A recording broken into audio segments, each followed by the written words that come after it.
Hello, everyone. Hello, hello, hello, hello. Apologies. This ended up being so much later than scheduled.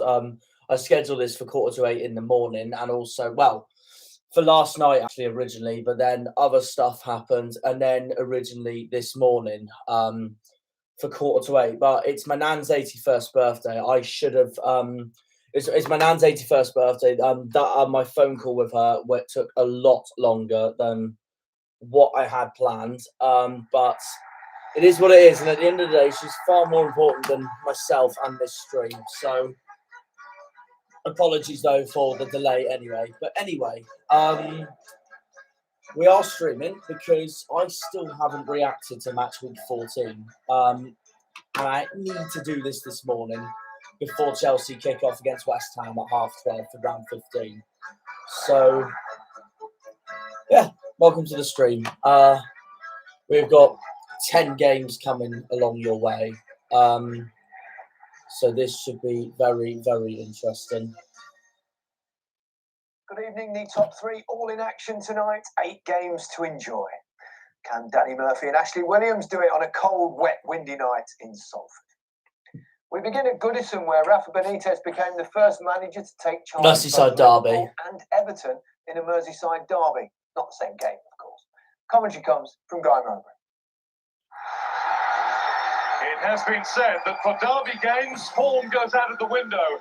Well, Everton's window had better be wide open, because on form, there's only one big winner here. The Toffees team bidding to end a run. That was respectable there, seeing no knives in our city from Everton Liverpool fans. Everton's starting lineup: Pickford, Coleman, Digne, Keane, Godfrey, Townsend, Decore, Allan, Demarai Gray, Richarlison, and Salomon Rondon. Who's back after suspension for a fixture he was sent off in last season. So Richarlison's back, and Liverpool: Alisson, Trent, Robertson, Van Dijk, Matip, Fabinho, Henderson, Thiago, Mane, Salah, and Jota. From their 4-0 stroll against Southampton, Joel Matip is back in defence. Ibrahima Konate is back on the bench. Blues and Reds come together pre-match to honour 2 former players who've passed away. Cliff Marshall played for Everton in the mid-1970s. Liverpool-born, he's recognised as the club's first black player. And Ray Kennedy, hugely successful in 8 seasons with Liverpool in the 70s and 80s.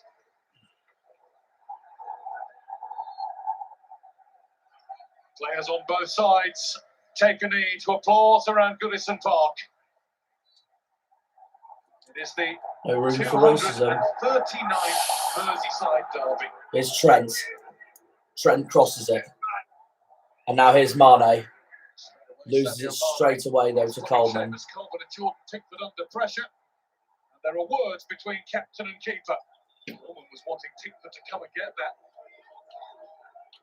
Alexander-Arnold's corner. Alexander-Arnold's corner. There was a free header there for Joel Matip. It goes free header for Joel Matip. A corner from Trent Alexander-Arnold. Nearly 1-0 Liverpool already. Far too late. We knew it would be fast. We knew it would be furious. Here's Jota. This has started at lightning pace, and Salah tips it over. 2 opportunities for Liverpool. Already 2 missed opportunities for Liverpool. Already looking the better team, as everyone expected. Fabinho, Salah. Back to Fabinho. Allan chases Fabinho. Here's Mane. Coleman's around him, as is Townsend. Salah. Pickford saved it. It's an excellent reaction save from England's number 1. Salah again, having relative freedom in the Everton box. Allan. Demarai Gray. That was a nice first touch. Gets it under control to play it somewhere in the direction of Townsend. It was well watched and read by Robertson. And here's Mane once more. Mane. Robertson's on his right. He's passed it to Robertson. Pulled it back for Henderson. Henderson's shot. 1-0 Liverpool. What a finish by Jordan Henderson. Captain, fantastic. Taking on Steven Gerrard's reins once more and scores in the derby, just like the former captain Steven Gerrard. The left foot from Jordan Henderson. Bang. Bottom left. It's 1-0 Liverpool as Rafa Benitez goes 1-0 down against his former side. The life of 12-year-old Ava White, tragically killed in Liverpool city centre last Thursday. City unites in grief. Henderson. Salah. Jota. Shielded the ball away from Doucouré. Got the ball away from Doucouré. Diogo Jota. Trent Alexander's shot. Oh, that would have been a brilliant goal if that went in top right. Once again, Pickford's angry. What a shot that is, though. Oh, Pickford saved it, but what a shot that was from Trent Alexander-Arnold. That should have been 2-0 Liverpool. But they've been the better team by far this game so far. Liverpool absolutely dominated Everton so far. Here's Henderson finding Salah. Luca Digne, I don't think can keep up with it. And no, he can't. That's a wonderful finish by Mohamed Salah. 19 minutes in, assisted by Jordan Henderson. It's 2-0 Liverpool. And we're not even done in the first half yet. We haven't got to 20 minutes yet and it's already 2-0 Liverpool. Why is there a VAR check? That's a wonderful finish by Salah. And then Pickford was caught in two minds. Does he go all the way? Does he charge at Salah? Well, he decided not to. And Salah from that angle on the left foot. Well, he never seems to miss the target. Fabinho. It's Fabinho. Mane. Another ball on the field as Mane lets fly. Pickford saves it. Clear. There is another ball on the field. Why would someone do that, idiots? Absolutely whacked that into the Gladys Street. Jota, but it goes to Doucouré. Jota wins it back. Thiago's head shot. Stopped by Michael Keane. That's Mane's shot earlier, which Pickford denied. Alan. Richarlison. Damari Gray. And Damari Gray does get it past Alisson. Everton get a goal back. Assisted by Richarlison. That was sloppy from Liverpool. Because Fabinho cannot believe it. Richarlison finds Damari Gray. Alexander-Arnold couldn't keep it towards Damari Gray. And Damari Gray tucks that ball back beneath Alisson's pelvis. And Everton get a goal back. Game on. End of the first half. Here's Alan. Now Luca Digne. Doucouré's shot blocked. Didn't put it up into it. It was an easy enough clearance. That is the end of a breathless first half. That was a very interesting first half. Liverpool better team though, by far. Alan. Depends if the Reds can keep that up. Alexander-Arnold. Mane. Shot from Mane. Blocked. What a stop that was from Everton. Ben Godfrey. What a signing he's been from Norwich. In the centre circle. But look at it charge back. Look at that. To block Sadio Mane as well. What a block from Ben Godfrey. And again, it is the derby. This is the game Everton should be up to more than any other game in the Premier League. Here's Richarlison. Only Van Dijk's around him, and that's a wasteful shot from Richarlison. So he knew that would be the result. Another slight warning for Liverpool. Coleman.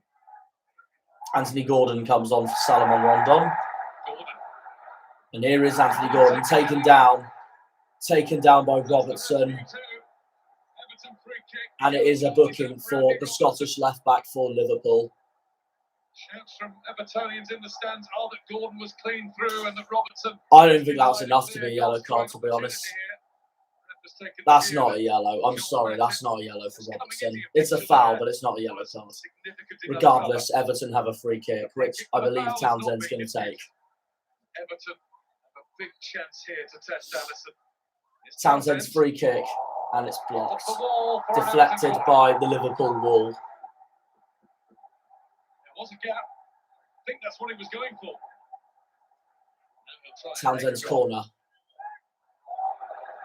Get that right handle. Wasteful corner for Everton. Oh, that's a huge mistake there by Coleman, which Salah's taken advantage of. Can Salah make it free? Yes, he can. Pickford cannot get to it. It's 3-1 Liverpool. Huge mistake from the Everton captain. No mistake at all by Mo Salah. effortlessly rolled in. Another goal for Mo Just when Salah. Everton 3-1 looking as though Liverpool. they were well and truly back in the contest. Liverpool might be rolling away again. Only 7th best in the world. Not a chance. On current form, right around the planet, he is one of the very, very best. You can't afford to put a foot wrong when Mo Salah has the chance of Prolific. running through on goal. Summed up in a nutshell. Another goal by Mo Salah. Everton 1, Liverpool And Coleman 3, cannot Salah believe has it. 2. Fabian Delph comes on for Townsend, while Milner comes on for Thiago at Liverpool. And here is Milner. Robertson.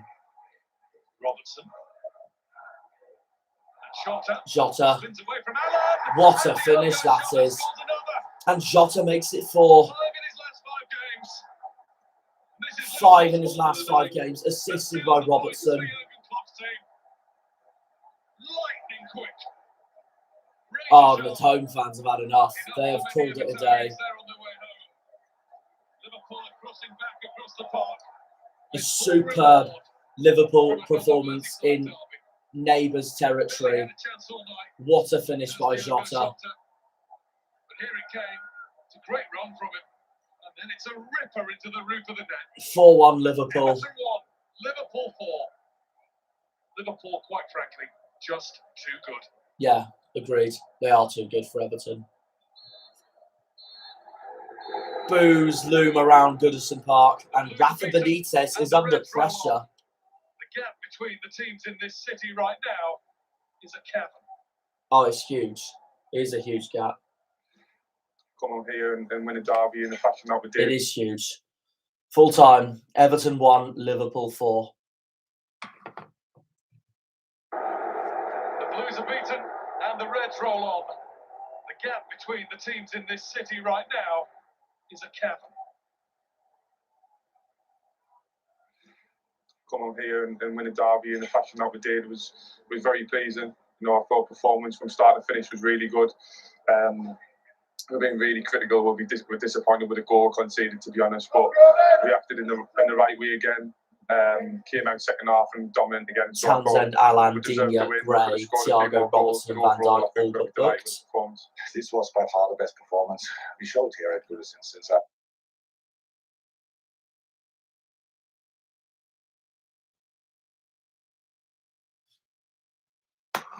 You know, I thought performance from start to finish was really good. We've been really critical. We're disappointed with the goal conceded, to be honest, but we acted in the right way again. Came out second half and dominant again. So I thought we deserved the win. Could have scored a few more goals, but overall, I think we'll be delighted with the performance. This was by far the best performance we showed here at Goodison since I'm at Liverpool, and it's a very important moment. Good timing, actually. We could see now in the games against United and Everton here tonight that we made a big step in our development, that we can take these kind of games, even obviously for the opponent very important, for us as well, for different reasons, that we obviously are meanwhile that convinced about the things we do, that we just can put emotions from time to time a bit aside and play a proper football game. We made too many mistakes. When you make too many mistakes against a tough side, you pay for that. So I think that the second goal was our mistake. Even the first goal was our mistake. But after, the reaction of the team was very good. I think the fans at the beginning, they were pushing, and as soon as we scored the goal, you could see the atmosphere was really good. And I thought that the second half we could start well, and then we start on top, but another mistake and change the game. So still, Everton can't win a derby at Goodison Park. As for Liverpool, where they're firing on all cylinders, on 43 goals in 14 Premier League games. To be fair, though, Liverpool didn't win the derby at all last season because it was the it was 2-2, wasn't it, at Goodison Park last season when Pickford injured Van Dijk. Yeah, 2-2 last season. And then, of course, Everton won at Anfield last season. It's the first time I've ever seen Everton win at Anfield. This season, ruthless, relentless. I think the loss at West Ham, there was a few question marks for whatever reason. To call it a blip if you lose again. The last two performances have been full of great creative play, good intensity, and the captain epitomised that, Jordan Henderson. I thought he was magnificent from minute one. Liverpool had 4 shots in the first 9 minutes of the game, Gary. It was a great start. And if you go to Goodison, you know what it's like. You've got to quieten the crowd down, and they did that really well. But to get the first goal is always key in a match like this. And what a goal it was. Nice and controlled, beautiful technique. And he just grew into the game. He looks fit and sharp, and he's positive with his play. He played much more advanced than normal today. They overloaded Everton in the middle of the park with Thiago and Fabinho, and really by half-time the game should have been done. They got a goal back, Everton, to give them some hope. But look at him here, just relentless with his press and leading others by the way he plays. And as I said, nice and positive with his passing. And as the game grew on, all the players became more confident. They realised they had Everton there for the taking. And there were so many good performances. They've got good competition in midfield areas now, which I think helps the performance of the likes of Henderson, because he knows if he's not quite at it, you're going to put someone else in. But just what you need from your captain. Look, he's leading again by example, getting higher up the pitch. He was class today, Henderson. Man of the match was either Henderson or Salah. It was a brilliant performance from the whole of the team, really. Most passes in the opposition half for Jordan, most passes in the match. Just a brilliant captain's performance. And the first Liverpool player to score and assist in a derby at Goodison Park since Steven Gerrard. Oh. Oh, you did it as well, did you? Yeah. 1991. I think it was something like that. Henderson, brilliant, but Mo Salah once again. He's in the form of his life. What a player.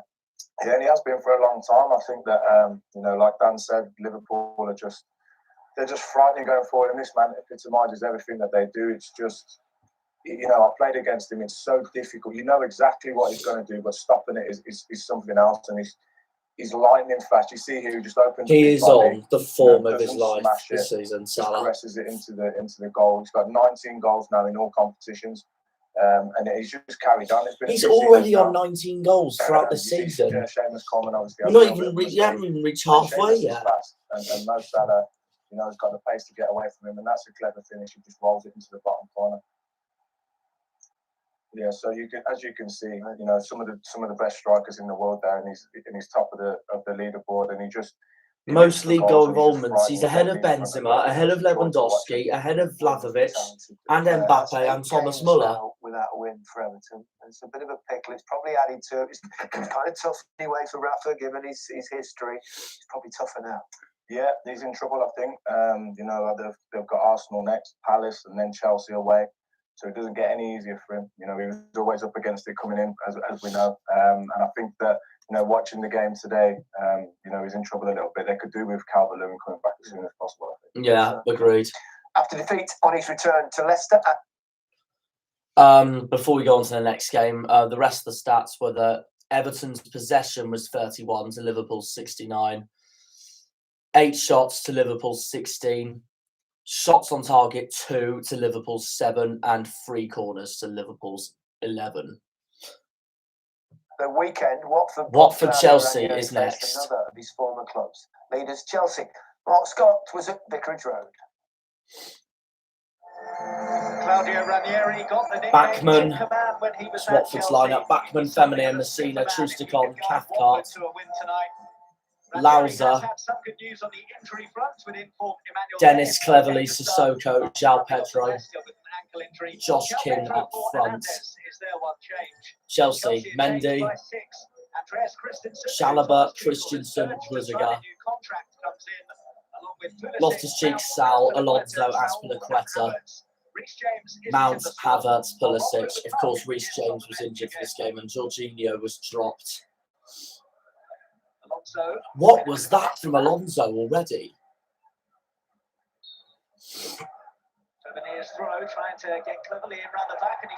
Feminier, Cleverly. What a block by Chalobah. Intervention from Chalobah. Chelsea caught napping here. They've been watertight. Watford, I thought, were terrific this game, by the way. João Pedro's effort on target until Chalobah got in the way. Cleverly. Here is Cleverly. Feminier. It's a handy pass. Oh, it's nearly another chance for Watford, which Mendy clears away. Mendy makes the save. It's a strong start from Watford. well whipped in. And it was actually Azpilicueta's touch. It was as well. To divert away. Mendy. What is he doing? Jesus. Well, Chelsea are all over the place early on. 6 changes. Look at Watford. Maybe too many because Look at Watford's starts. they do not look cohesive at all. Closed down by King. Second game running, Mendy's been under pressure. Well, it appears that there might be a concern with somebody in the crowd here. Oh yeah, there was someone had a heart attack, didn't they? Cardio. Yeah, someone had a heart attack, so they stopped the game. 25 minutes after a Watford fan suffered a cardiac arrest. Oh. Medical staff from both teams helped stabilise the supporter, who was then taken to hospital before the action got underway once more. Hopefully the Watford fan gets well soon. Underway then at Vicarage Road. Speedy recovery, we hope. Danny Rose comes on for Messina, meanwhile, for Watford. Here's Mason Mount. Chelsea's first chance, and it hits the post. Mason Mount so close to putting Chelsea in front. Best that Chelsea have created by a long distance so far tonight. He reckons Watford's performances are getting better, even if they're not getting the results. Rudiger. Alonso. Pass, taken nicely by Alonso. Cleverly done. Havertz, Mount, 1-0. What a finish, bottom left. Puts them in front. They've been on and kisses the badge. Mount is Chelsea's top scorer under Tuchel now, 10. That just shows how good our defence is, and that shows how much we need a proper prolific person up front to score. Absolutely smacked of quality from Chelsea. Watford 0, Chelsea 1. It's against the run of play, but that's what you do. Backman got a bit to it as well, but that was brilliant from Mason Mount. 1-0 Chelsea. Here's Femenia. Dennis. Cleverly. Oh, and it's going to come from Rose. Decent stop that from Mendy. Mendy stopped Danny Rose that time. Rose goes down. Calm down, holding his face there.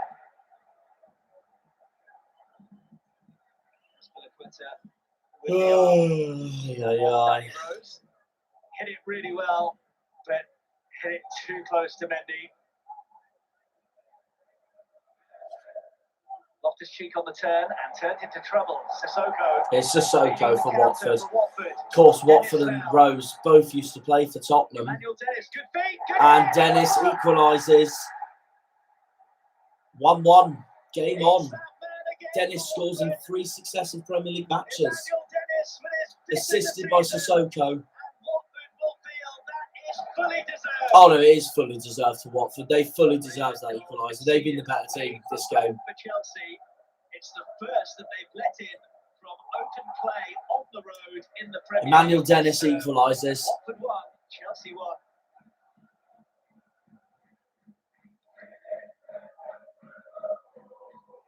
Sissoko. It's Sissoko. Now Dennis. Dennis. Clever. Sissoko. Mendy saves it. Chelsea struggling to cope at times with Watford's attacking play. Dennis here into Sissoko. Just didn't catch it. Thiago Silva's on for Sal. Out comes Mendy's in no man's land. Chelsea get Thank God Rudiger put that away, because Mendy was far out. Well, Chelsea completely caught square here, cleverly charging through. Mendy had come a long, long way. Made himself just about big enough to stop the ball getting past him. Let off for Thomas Tuchel's side. Ziyech is on for Chalobah. Here's Havertz. Making good ground. It's still Havertz for now. Still Kai Havertz. Straight to Backman. Going and going, which made the angle tough, and the deflection took the sting out of it as well. Lukaku comes on for Azpilicueta. Loftus-Cheek. Rudiger. Rudiger. Alonso, Mason Mount. Options in the middle. Mount across. Ziyech 2-1. Brilliant. Wonderful finish by Hakim Ziyech. Chelsea back in front, Once again to retake the lead. assisted by Mason Mount. It's not been a vintage performance from his side tonight, but they are back in front. Watford 1, Chelsea 2. Brilliant finish by Ziyech. Quality goal. That is what you call clinical. Cook comes on for Lauza. Femenia headed away by Pulisic. Danny Rose. Thiago Silva goes down. Loftus-Cheek. Havertz. Lukaku with Ziyech in support. Havertz. Mason Mount. Advantage played. Advantage is played. Havertz. Is Kai Havertz once more. Finding Ziyech. Straight to Backman. Could have easily been free. And now Ngakia comes on for Cleverly. Dennis for Sissoko. Dennis again. Femenia. Take off Alonso. Watford corner. It is a Watford corner. Rose's corner. Danny Rose's corner. Can't come off ever so well. Chelsea can come on the counter here, but they can't because it's going to be a free kick. Dennis is down for this challenge by Pulisic. It's a Watford free kick. Kuchka composes himself. He's the only man near the ball, so almost certain it's going to be a striker goal. Kuchka does strike it. Kuchka's chance. Save from Mendy. Mendy denies. And that's it. Full time. Watford 1, Chelsea 2. Thomas, a tight game, but overall, do you think you deserve to win it? Not so sure. Not so sure today. I have the feeling we were lucky, and we should admit it. Sometimes you need it. Today, we could not reach our level. We were not ready for this game. I had the feeling. So, we are to blame. I don't know what we. I agree with him. I thought we were very lucky that game to win that. Thank God Ziyech got the winner. We're very lucky, very lucky. I honestly thought, no joke, I honestly thought that was one of our worst performances of the season, and how we've managed to pull off a win, I don't know. Watford was superb from start to finish that game. Superb. Anyway, the bookings. Lauza, Trusticon, Cleverly, Danny Rose, the right attitude to this game. Sal, Alonso and Ziyech all got on the book. And I agree with Tuchel. We were very lucky and we got ourselves to blame for not playing so well. We should admit it. Sometimes you need it. Today, we could not reach our level.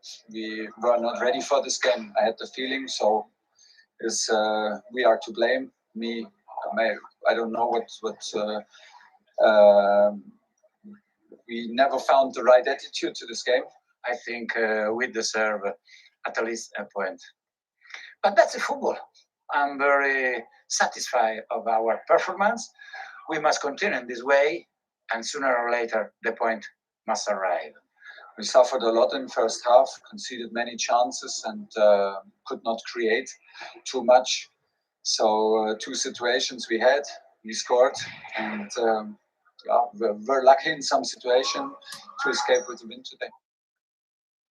They're a better team. Watford, I thought, were a better team. Fair play to them. We have got work to do. I know we won 2-1, but Chelsea have got work to do after that.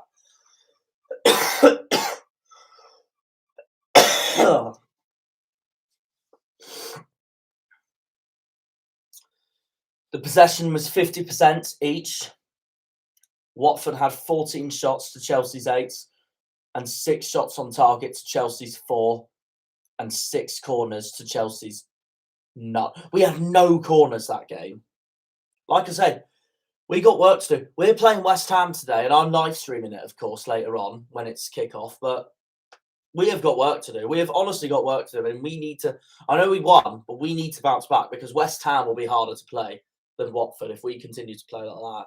Because that was a poor performance. I know we won, but that was a poor performance. We have got work to do. Watford were a better team, and I'm not going to lie, they deserved a point. I thought in that game. Fair play to Watford.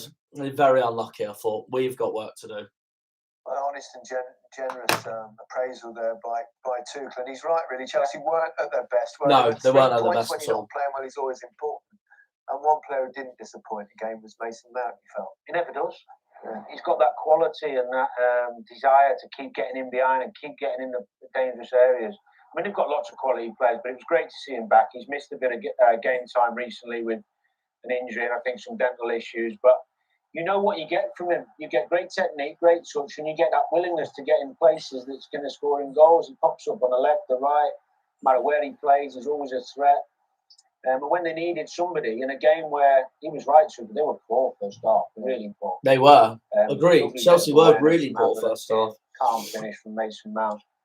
And those moments in games, that's the difference between the top team. We need to up our performances if we want to win the league this season. It's as simple as that. Positions and very rarely makes the wrong decision. He went to cross, went to shoot, and he was pivotal in the winner for Ziyech. What a ball that is pulled back.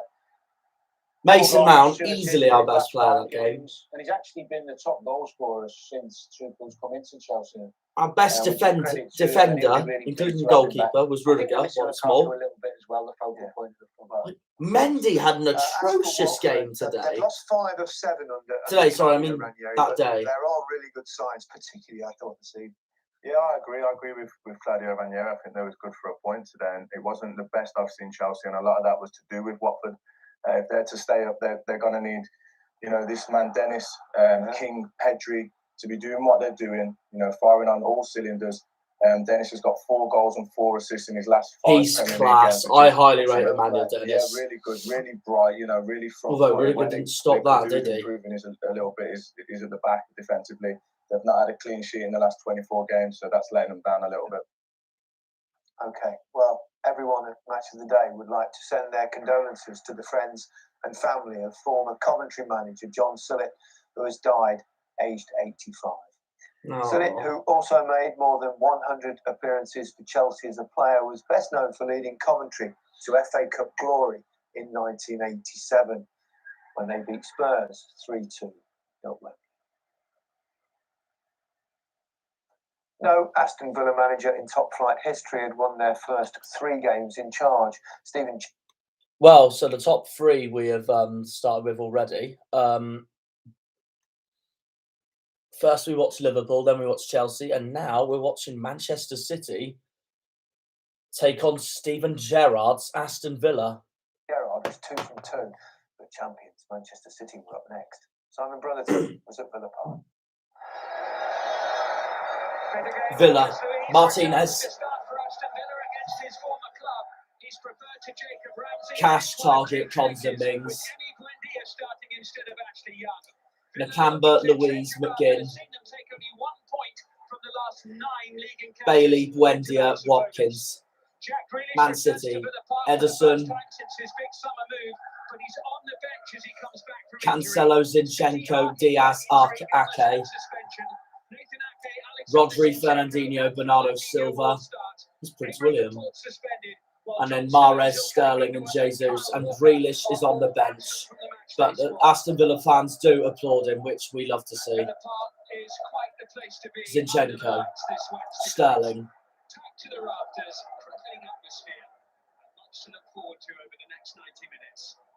Mahrez. Manchester City onto the front foot very early as it's drilled into the near post and beaten away by Emi Martinez. Early save required there by Emi Martinez, the Villa goalkeeper. Cancelo looking for Gabriel Jesus. Back momentarily by Douglas Luiz, but Villa lose the ball again. Here's Mahrez. Mahrez twinkle-toed into the penalty area. This is a really good start from Manchester City. Nakamba couldn't get hold of the ball. Big block made by Tyrone Mings. Here's Jesus. And it's all Manchester City. Cancelo. Sterling had been waiting. Really important block there by Tyrone Mings to deny Gabriel Jesus. Raheem Sterling, Rodri. Oh, he could have made it 1-0, but what a save that was. And stopped by Martinez. Penalty area. Stephen Gerrard highly animated inside the technical area. There's the man who is once more driving his team on. Zinchenko.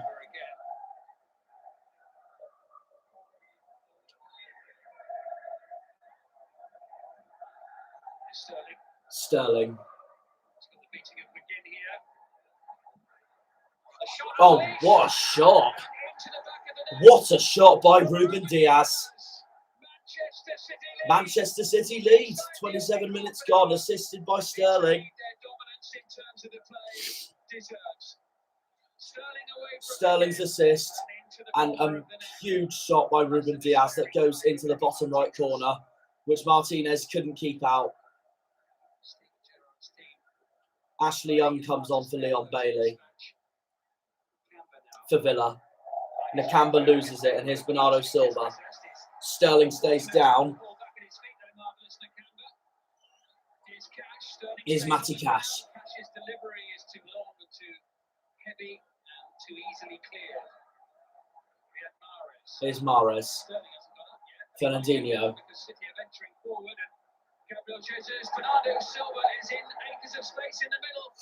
Bernardo shot. Oh my God, what a finish that is. That's got to be one of the goals of the month.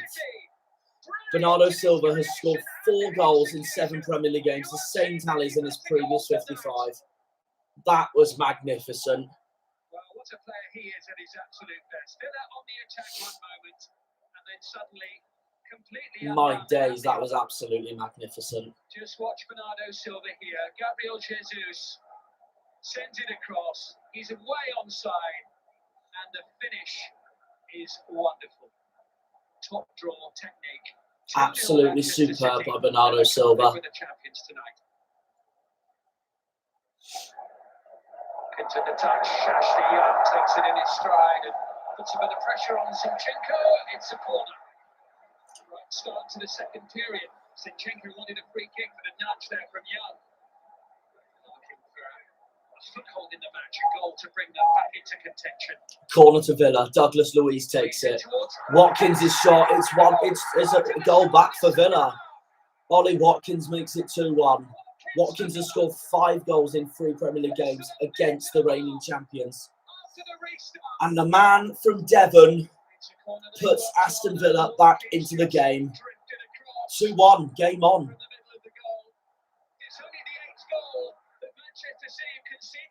That's the delight of Prince William. Here's McGinn.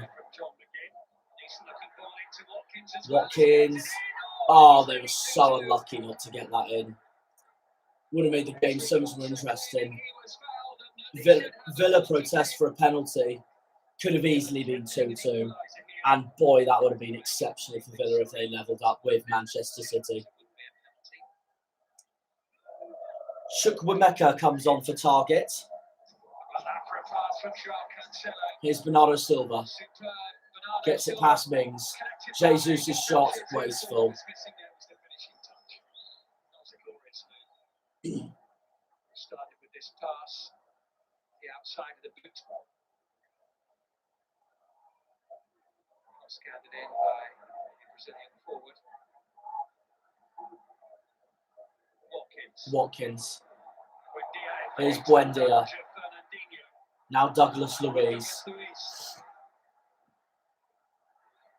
Buendia. Oh, that's so unlucky. Again, should have been 2-0. The Man City team congratulate Ederson for that save. What a denial that was. What a save by Ederson. And here is Grealish. Sanson comes on for Nakamba.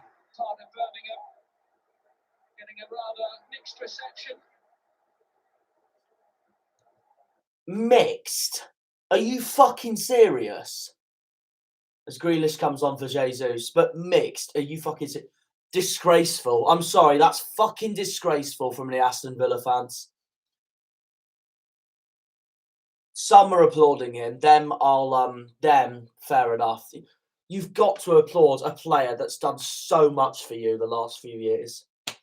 How can some of the fans boo him? Honestly, that's a joke, in my opinion. Poor Grealish. Mahrez. Here he is. Matty Cash against his former team. His former colleague, I mean. Sterling. How can some fans boo him? That is disgraceful. Grealish has done so much for Villa. He doesn't deserve that at all. It's disgusting from some of the Aston Villa fans. Here's Bernardo Silva.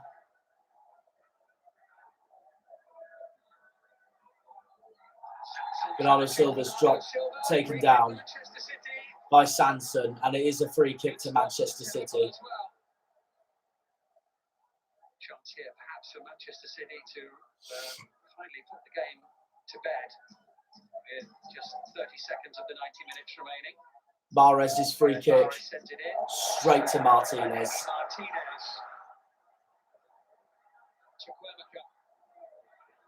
Sterling.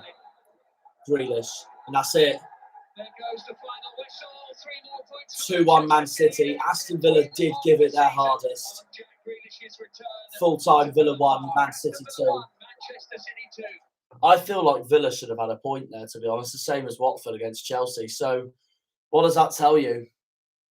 City and Chelsea have both pulled off wins from enormous pressure.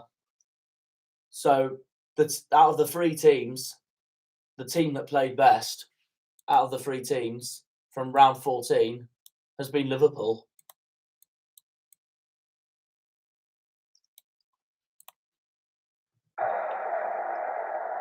That looks a pretty good 3 points here tonight. Villa did make a game of it in the second half. Yeah.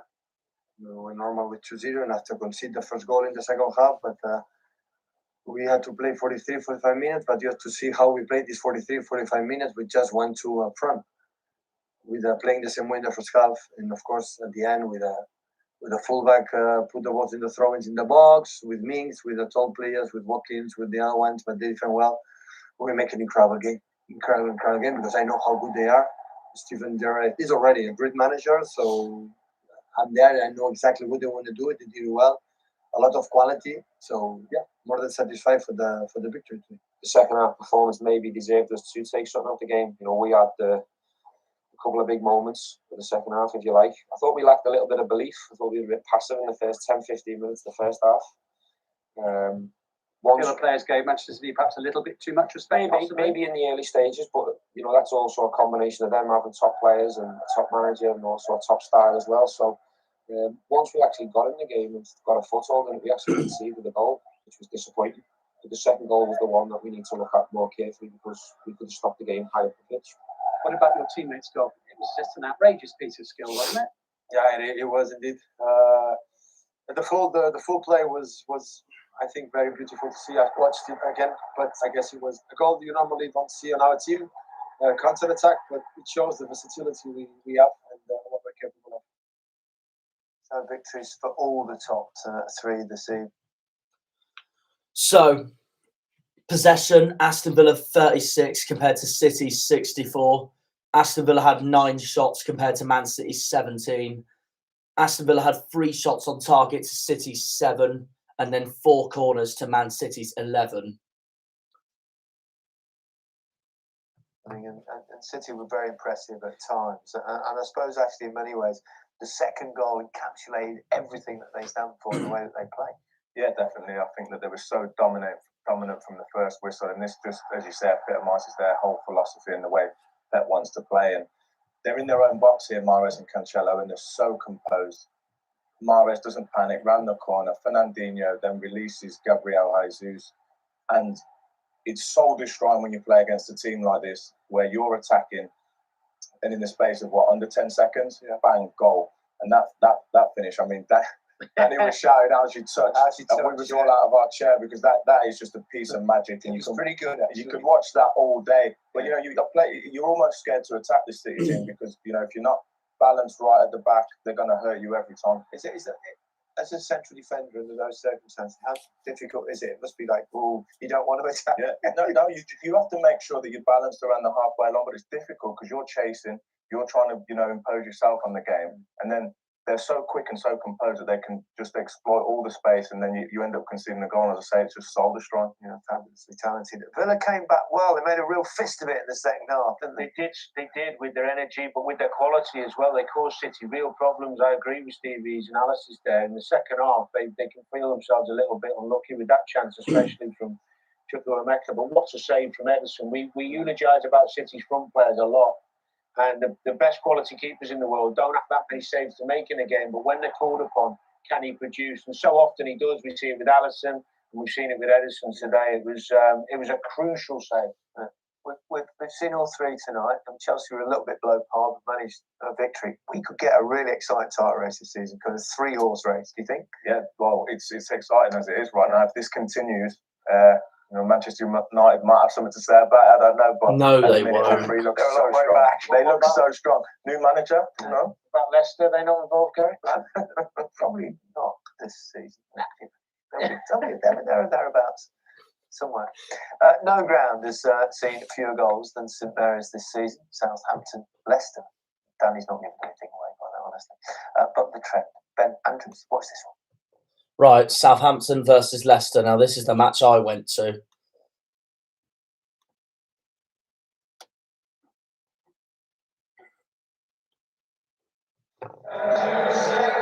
Pressure on St Mary's. McCarthy, Southampton, McCarthy, Livramento, Walker-Peters, Salisu, Bednarek, Romeo, Ward-Prowse, Teller, Redmond, Adams and Adam Armstrong. Leicester, Schmeichel, Castagna, Thomas, Soyuncu, Evans, Leicester's chaotic win at Watford Ndidi, Samare, with the back-in-form duo Madison, Lookman, Harvey Barnes, the 11 is unchanged, and so Vardy. Luke Thomas continues with Ricardo Pereira not yet fit.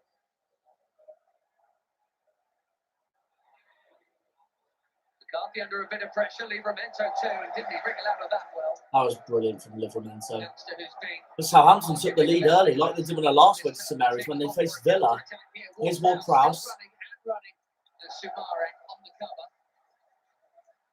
Sees the corner. Right start. Nathan Teller. Teller to Ward-Prowse, back to Teller. 1-0. There it is. Rebound from Adam Armstrong. No, it wasn't Adam Armstrong. It was Bednarek. Of course it was. All 4 of Bednarek's Premier League goals have come at St Mary's. Of course it was Bednarek that scored the first goal. The question will be, did Teller get back onside? Though it must have been tight. The save initially from Schmeichel here. Bottom right corner. Absolutely brilliant. Bednarek profits from the scramble. Check complete. The goal stands. Boy, did he need that. 1-0 Southampton. Wins have all been by a single goal to nil. Leeds, Watford and Villa do well to keep out the Leicester attack. Lookman's going to need some help. Surrounded by red and white. Somehow He was surrounded by Redmond then. It's a good challenge from Salisu. But here is Lookman once more with Ward-Prowse on his left. Looking to fill it. There's Bednarek to help preserve the lead he gave his side, and Leicester have a corner. The Foxes have a corner. Madison's corner. Good delivery from Madison. So Soyuncu was flying in on it, beaten to it by a Southampton head. Madison has held his position. He's taken it down nicely. It's a lovely dummy. He's done very well to get it in at all. Lookman, Ndidi, 1-1. Johnny Evans. 2 centre-halves on the score sheet from set pieces at either end. It's Johnny Evans at St Mary's again. If it stands. It stands. It's 1-1. Lookman stayed cool. Madison settled that up then, but then he goes to Lookman. Ndidi's shot originally saved by McCarthy, but couldn't keep out Johnny Evans's shot afterwards. Top gear yet, but on terms they are.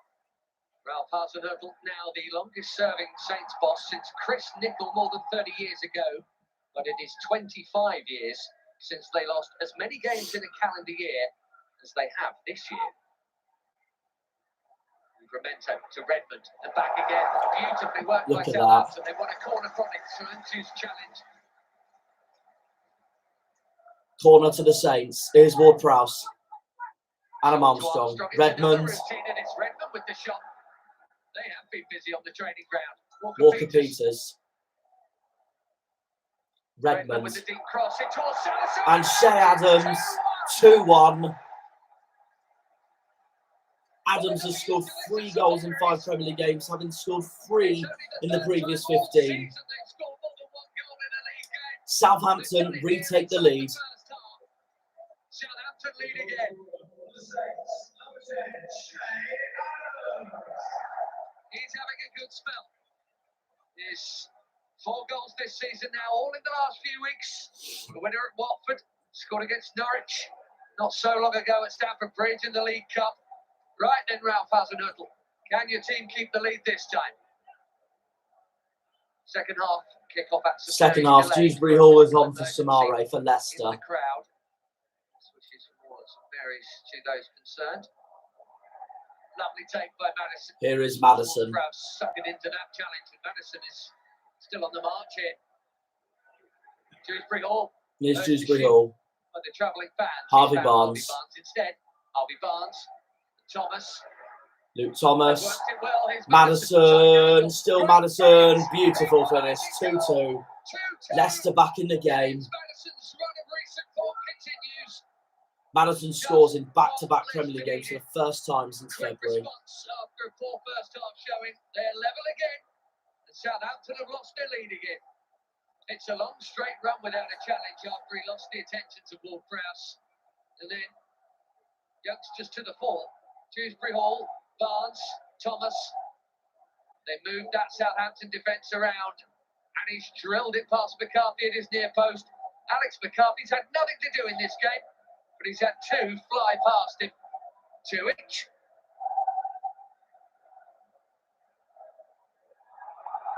And Leicester come again now. Here to Dewsbury Hall. Here is Dewsbury Hall, taking on Walker Peters. Barnes is joining him now. Let's have a free kick in a dangerous position. Nathan Teller says I got the ball. I'm not sure he did though. Madison. Leicester's free kick. It's Vardy. And it's over from Vardy. Barely had a glimpse of him. But there he was, like a flash as usual. Popping up where the danger is. Just got too much on it. Brozier comes on for Teller, while Perez comes on for Lookman. Here's Madison. Spell trouble. This is Madison. Perez. Here is Jose Perez for Leicester. Perez has found Harvey Barnes. Still Harvey Barnes. And it's wide. What a stop from McCarthy. Fans would have been fearing the worst. Crucial intervention. After Barnes was so nippy to nip in. That's headed for the corner. It's a brilliant save. El Yanusi's on for Armstrong. Adam Armstrong. Vardy once more. Will he punish it? No, he won't. And it's over. He's been waiting 75 minutes for one of those. Here was a gift. An early Christmas present turned down by the usually fit and firing Jamie Vardy. 2-2. It's a point each and 2 goals each at St Mary's. It was fantastic the way we played there. Very active, good ball wins, good transition, 2 goals. One of the best first halves of the season, I think, at home. Both teams were going for 3 points. I think the fans saw a very good game, a very intense game, and this is what we want to show them. The first half wasn't acceptable from our perspective. Started slowly, not enough physicality. Before I hear more of Rodgers' interview, Romeo, Lookman, Ndidi and Dewsbury Hall all got booked. Away a per goal.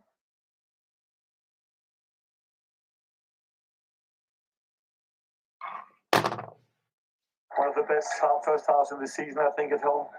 Both teams were going for 3 points. I think the fans saw a very good game, a very intense game, and this is what we want to show them. The first half wasn't acceptable from our perspective. Started slowly, not enough physicality, give away a poor goal, and took us too long to get going in the game. We still would get back into it at one each.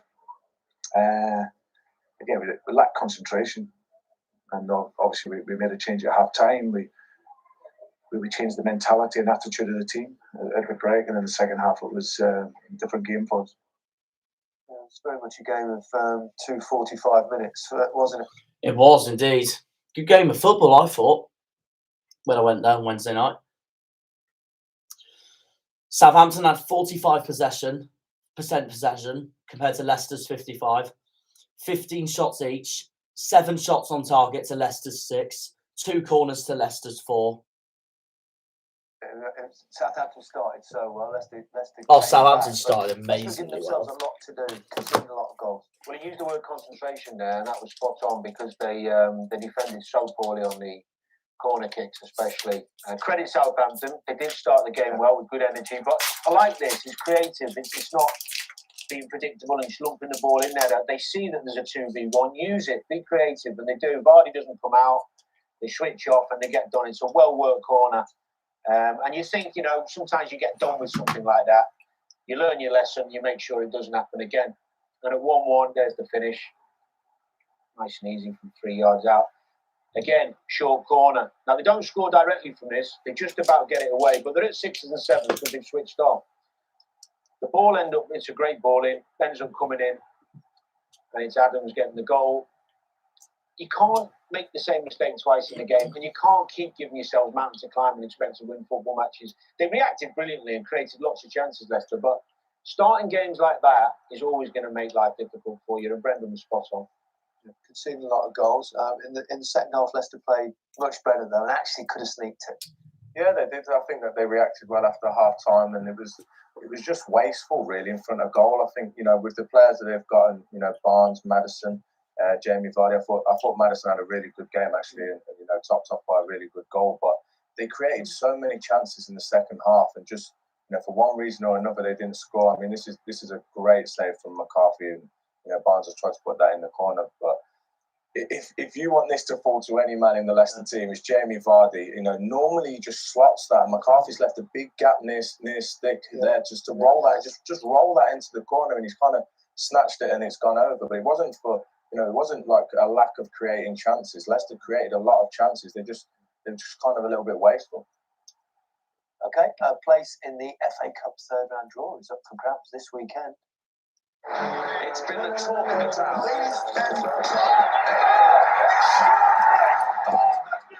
The FA Cup, live from the BBC. FA Cup doubleheader starts with Buxton v Morecambe Saturday, 12:15 on BBC One. Yeovil. Oh, I hope Yeovil thrashed Sunday, him. it's the Women's FA Cup final, Arsenal versus Chelsea, BBC One from 1:30. Snooker, the UK Championships continues tomorrow, BBC Two at 1 o'clock. Fight fans, look out. Okay, 4 games, still got 6 to go. iPlayer from 5 to midnight. And if you missed the Merseyside derby, you can watch back now on iPlayer with the whole show up to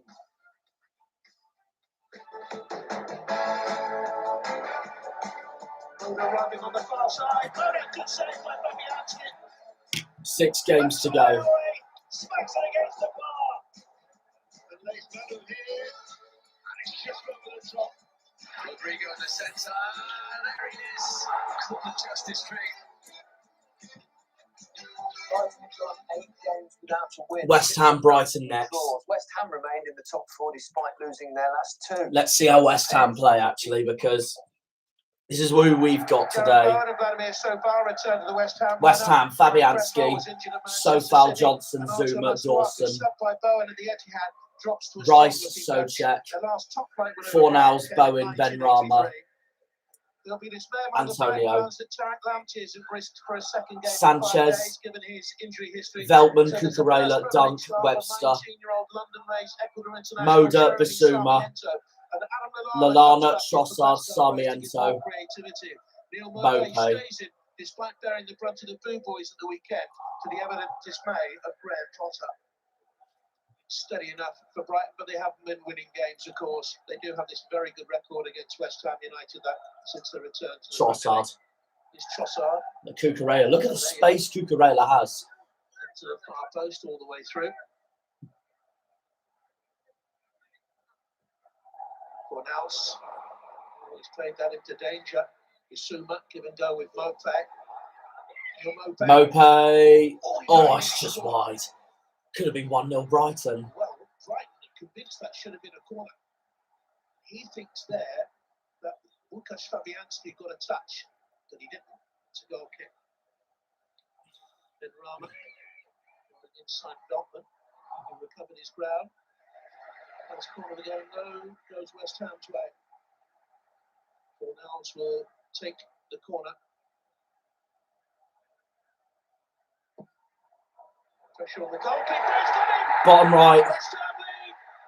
Thomas Souček gives West Ham the lead, and Souček has scored 6 headers since his debut, and that ranks him 3rd in the Premier League. This is what we've got to look out for today. West Ham had their early header against Liverpool as well. That is what we've got to look out for today. Rudiger, Mendy, they need to be there. Reece James, all of them. West Ham are so dangerous at set pieces. And Souček. What a start for West Ham. Well, he knew that West Ham would be a danger at set pieces. Solimarch comes on already for Sarmiento. Rice. They are very good at set pieces, West Ham. That's what Chelsea got to look out for today. It is so foul. 4 now. Oh my God, that could have been 2. What a shot by Fornals. Too much space for so far. Hoisted high for Antonio, his head back. Terrific volley, right footed. I put it so well on the other side of the bar and away. Duffy's on for Webster. Brighton have already made 2 changes. Behind him. Mopé. Arriving on the far side. Moda, good save by Fabianski. What? That is a great save by Fabianski. By the West Ham keeper. Brighton's best move of the game. Lallana, wonderful pass outside of the boot. As March tries to find Mopé, just took a little nick, I think, of Zuma, so Mopé had to readjust. Did well. It's a lovely pass. Moda arriving. Fabianski in fine form. He won't go in for Brighton.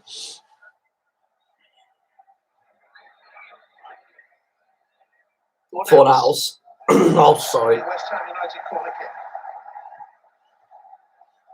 Always likely to do something for you, Fornals. Corner to West Ham. The kick swings in. Oh, it's a poor punch away. West Ham United. 2-0. Oh, yeah, this gets disallowed, doesn't it? Robert Sanchez protests because he says he was fouled. Antonio and Dawson in the middle of the huddle. The goal is being checked by VAR. Brighton look to the assistant referee. The keeper goes to punches down under a bit of pressure. Antonio forces it in. Brighton felt there was a foul on the edge of the penalty area. Horrible punch down, came off Dawson. I'm not too sure who went in off the end. They're going to disallow it. Well, the VAR is saying the ball touches Antonio, who's in an offside position. Yeah, no, that's disallowed. Yeah, that's offside. That is offside. It did touch Antonio. That is offside. Real let-off from yeah. Brighton there. But on such decisions, no, that's the correct decision. That's been ruled out. March. It's Solimarch.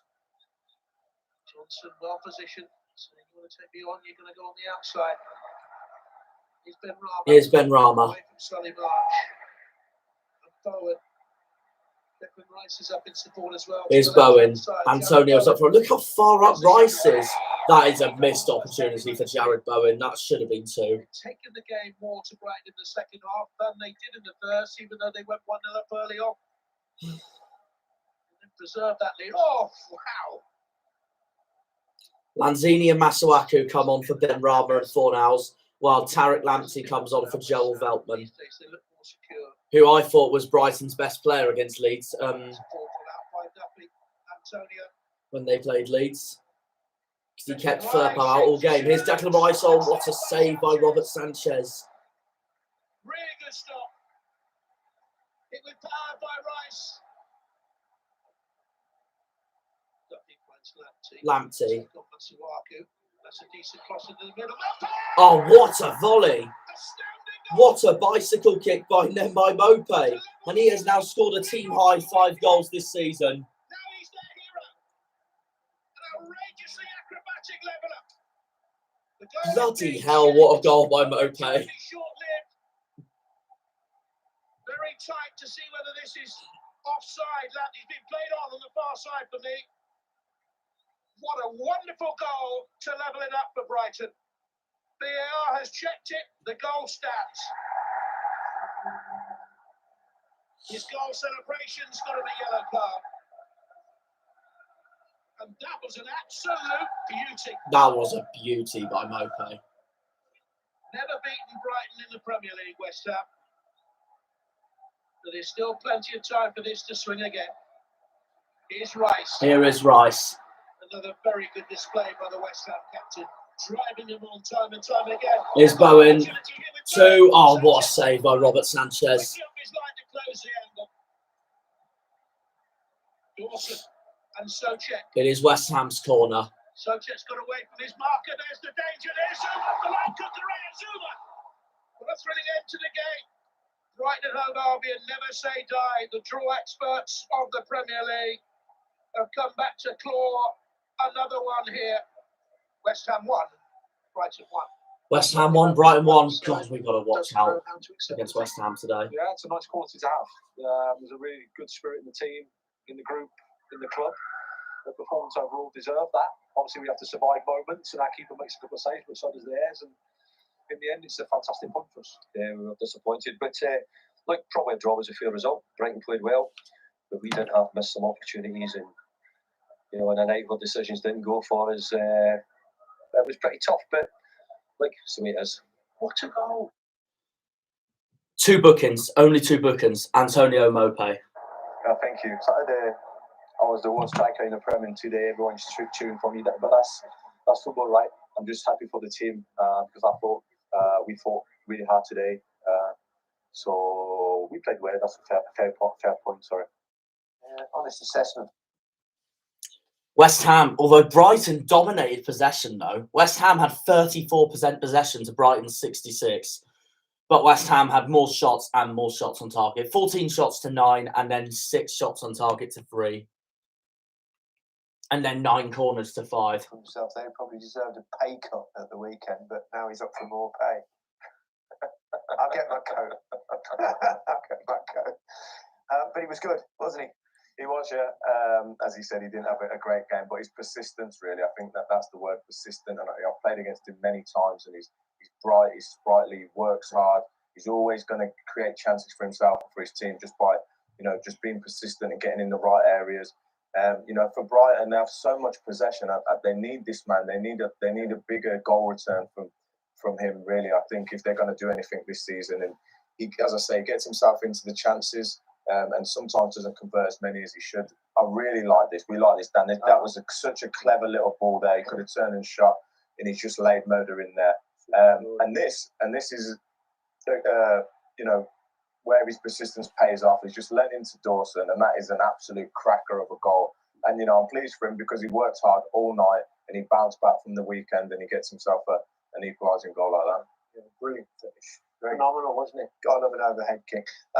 Antonio disallowed goal. I mean, it's a big turning point in the game, really, because that makes 2-0. It's probably all over. Well, what do you think? Fine margins, isn't it? And it took them that long to come to a decision. I understand why it took a long time because we've watched it many times. They're looking to see if he touches it. Yeah, well, he's offside. It's definitely offside. Yeah, we'll see that. It doesn't look like he touches it on that angle, but the next one, I think. Here, you watch the ball, it spins off, and it does look like it bounces off him. It clearly comes off, is it Duffy first, and then... It's not deliberate, though, from Duffy. No, it's not deliberate, therefore it doesn't count as the thing. And then it does look like it touches. You see the ball change. Yeah. Just Yeah, there's the VAR frame. Don't think he's onside there because the goalkeeper's the other side if you're at home. So yeah, exactly that. It's. I understand why West Ham and David Moyes are disappointed. By the letter of the law, it's the right decision. Although they'll feel aggrieved because it was a tiny touch. Brushed his sock. Probably. There you go. Wolves were chasing a fourth straight win at Molineux for the first time since 1975. Burnley were back in action after Sunday's game against Spurs was postponed due to snow. Martin Fisher was watching. It's Wolves against Burnley. Now this is the match my brother and my dad went to. While I was at St Mary's, they were at Molineux. Right, Wolves, Burnley. Jose Sarr, Kilman, Cody, Size, Semedo, Aït-Nouri, Dendoncker, Matinho, Traoré, Hwang, Jimenez. Burnley, Pope, Lowton, Taylor, Collins, me, Goodmanson, McNeil, Brownhill, Jack Cork, Chris Wood and Maxwell Cornet up front. Here is Jimenez. Wolves and Burnley first met in the very first month of the Football League in September 1888. Wolves won that one 4-1, but Burnley won the last one 4-0 here in April. Traoré. Good movement to his left in the shape of Aït-Nouri. Longer than he needed to find the pass though. He's Matinho in towards Jimenez, headed away by Taylor, down as far as Semedo, needs good delivery. Up goes Semedo. Dendoncker's header goes straight to Nick Pope. Easy catch for Nick Pope, but it's the closest Wolves have come. Dendoncker. In a space here for Here's Hwang. Trying to work the angle for the shot. And straight to Pope. It was on target, but Nick Pope right behind it. That was a brilliant feat. Goodmanson now. Here's Goodmanson. Wood and Cornet in the middle. Won't reach either. Well cut out by Cody. What a block by Cody. Burnley have offered so far. Brings them their first corner. Punched away by Jose Sarr once more. Not much distance on that. It'll drop here for Lowton. That's Wood. Lowton again. Lowton's shots blocked. And now here's Traoré. Jimenez is on his left. He's got Jimenez up and into his left. Is he got Jimenez? Oh, he was close though. He should have passed to Jimenez, in my opinion, Traoré, but he was close, to be fair to him. Wolves should be in front, 100%. Traoré hasn't scored this season. I just wonder, should he have passed this to Raul Jimenez, who was racing forward to his left? Look at the bar rattling. It didn't go in. Bar. 13 games so far for Wolves. It's difficult to turn dominance of games to something tangible. Traoré. Still Adama Traoré. He's got three away to his right. Will he choose to pass this time? He will. Jimenez. Taken down. Referee says play on. Oh no, that's a great challenge, to be fair, by Charlie Taylor. What a challenge that was. No way a penalty. Why would it be? He got the bloody ball.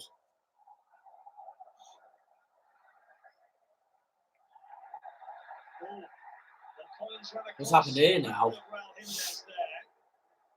There looks like a looks like a bit of argumentative action going on there.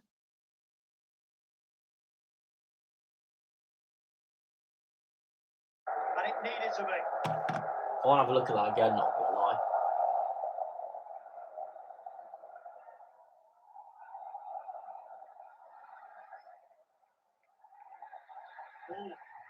Collins ran across the path of Raul Jimenez. Collins and Jimenez. There seemed to be some kind of contact made by the Mexican into the face of the young defender. Possible red card for violent conduct. VAR had a look. I think Jimenez is going to get booked for that, even though no, nothing. Laura Rodriguez comes on for Wood. Jay Rodriguez, but here's Traore on the other side, trying to find Jimenez. Up he goes, but it's a good challenge from Lowton. A comfortable take for Nick Pope. Another promising opening comes to nothing for Wolverhampton Wanderers. Really can't find any penetration. Wang. Here's Hwang. Pass Lowton, bearing down on Collins. This looks promising. It's Wang. Hwang's chance wide. Goalkeeper might have got a touch as well. Wang is denied, but Wolves are getting closer. Vidra's on for Goodmanson. For Rodriguez. Good vision from him to pick out McNeil. Suddenly Burnley have half a chance. McNeil with a shot. Needed saving by Jose Sarr. The first shot on target that Burnley have had from the 79th minute. Wang. Here's Hwang. Coutinho. Matinho. Traore. Semedo. Traore shot, and it's saved by Nick Pope. Make sure that it doesn't. Denied by the bar in the first. Denied by the goalkeeper. So patiently probing Wolves. Trincao comes on for Hwang, while Aaron Lennon comes on for Cornet. Here is Trincao. It's a packed penalty area. He's found somebody. Traore. Traore, who's found the shot. Wide. It's also failed to find the net. It's from Bruno Lage, but Wolves again have drawn a blank. Just one goal in the last four now. No goal. Full time. Wolves 0, Burnley 0. Wolves 0, Burnley 0. Sometimes we need to play in that way to be more aggressive, to win the duels. And today we did that. So 90 minutes in the good performance, we create some chances, we dominate all the game, and I think we deserve one goal to win the 3 points. But it's one more point. Generally speaking, we weren't where we need to be to win a game. But as we've found out from many seasons in the Premier League, you've got to sometimes get where you come from a game. And tonight, without one goal to win the 3 points, but it's one more point. Generally speaking, we weren't where we need to be to win a game. But as we've found out Hwang and Kilman got booked. from many seasons in the Premier League, And then me, Lowton and Rodriguez got booked for Burnley. you've got to sometimes get where you come from a game. And tonight, without being great, we weren't on our mark. We definitely did enough in that way defensively to make sure we stayed strong to get a point in the clean sheet. Adam played very well outside. He played very well inside. That's the thing we're working with him. He creates chances. He runs. He defending. That's the Adama me and the fans want. Pardon me. Possession, Wolves 65 to Burnley's 35. 16 shots for Wolves to Burnley's 6. 2 on target to Burnley's 1, and 5 corners apiece. That brings us straight to it, really. I mean, I had a feeling this might be goalless, this game. But Wolves in the top 6, despite only scoring 12 in 14. And Traore continues to be enigmatic, doesn't he? They got in so many good positions, and mainly because of him. We know about his pace and how direct he is and difficult to play against.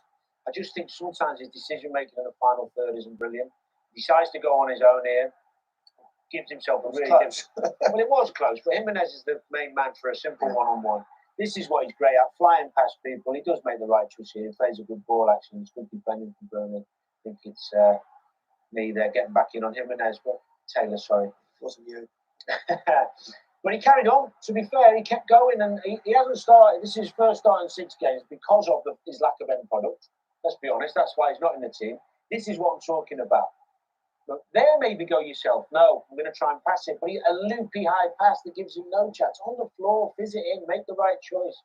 And just again, he gets into these positions where you think, can you produce something to win your team the game? Bit of a lackluster shot. So much positive stuff to his play. And that final bit missing, which is why... Slightly frustrating, isn't it, in many ways? Decent point for Burnley. That's 3 straight draws now. Yeah, it was a good away point. I think they'll be happy with the clean sheet, especially missing Tarkowski.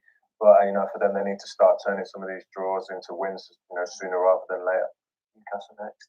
That's a big one for them. They'll need to win that. Certainly is. Time for last night's action. And speaking of the devil, Newcastle, they were playing at Norwich, and it was watched by Ian Dennis.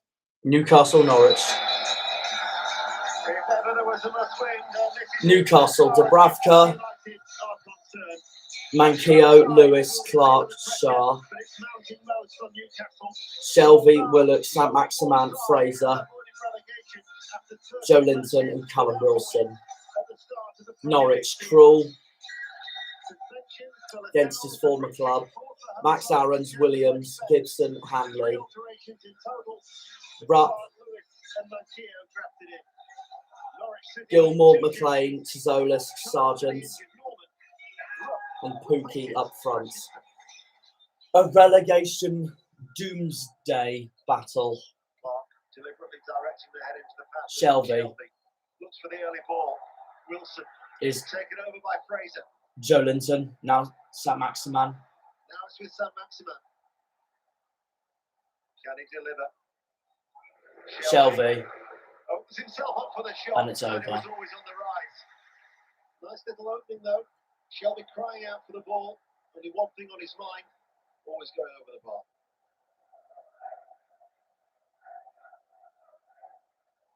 Pookie. Pookie's away, always Down. Please pull down. That's a red. Well be in trouble here. Kieran Clark's off. Goal scoring opportunity. And that's why he's been sent off. Has been sent off for the third time in his career. And that is not the card that Eddie Howe wanted to see. Oh, no wonder Matty was fuming on the Magpie channel. What's this? That is shocking. Racing in on the penalty area. The check is complete, and Kieran Clark has been sent off. And not only that, it could now be Already Newcastle down to 10 men. Norwich have a free kick. Dubravka with a save. Saved by Dubravka. Very good save away towards his right-hand side. Fully extended from Billy Gilmore's free kick. Perfectly arcs over the wall. Fernandez comes on. Federico Fernandez comes on for Ryan Fraser. Here's St Maximan. He's got past Gilmore. Joe Linton's shot, though, that was close. It was perfectly weighted for the first time strike from Joe Linton. And in the end, the foot over the bar just couldn't keep it down. Fullbacks are pushed on for Norwich. They go through the middle. McLean side on. McLean. Lays it out. In comes the cross. Sargent was arriving at the far post, tightly marked by Lewis. I think this is the first time in the entire game that Norwich City have got round the back of Newcastle United. Tzolis off, Lees Mello on for Norwich. Share to Manquillo. Here's Manquillo. Now Joe Linton. Linton goes down under the challenge of Rook. Play on. Trailing leg by Rook. Referee says play on. Certainly fired up the That's the two number sevens, Tzolis and Joe Linton collide, as Eddie Howe complains. Here's St Maximan. Go out for a corner. Now it does. It's an expectant crowd in the Gallagher end. Shelby's corner. Shelby with the corner kick. And just runs wide. They're appealing for a penalty here. They are appealing for a penalty. Appeals for handball. An outstretched arm in a crowded penalty area. Hang on. Everyone in the black and white shirt was appealing. It's Gilmore, I think, whose arm is raised. Yeah, this got given a penalty, didn't it? What a moment this could be. Yeah, that got given a penalty. Yeah, that did get touched his hand. Yeah, that's a penalty to Newcastle. Right decision. Krul on the goal line, dancing up against Callum Wilson. And Krul gets there. Krul gets there, but then didn't get there. And Callum Wilson does give Newcastle the lead. Jesus Christ, that's a huge statistic. Wilson's 17 Premier League goals are more than double the tally of any teammate since the start of last season. Wow. Take the lead. And Callum Wilson, with his 5th goal of the season, gives Newcastle the lead. Unlucky for Tim Krul. So imperative that Newcastle United were to get the 3 points tonight.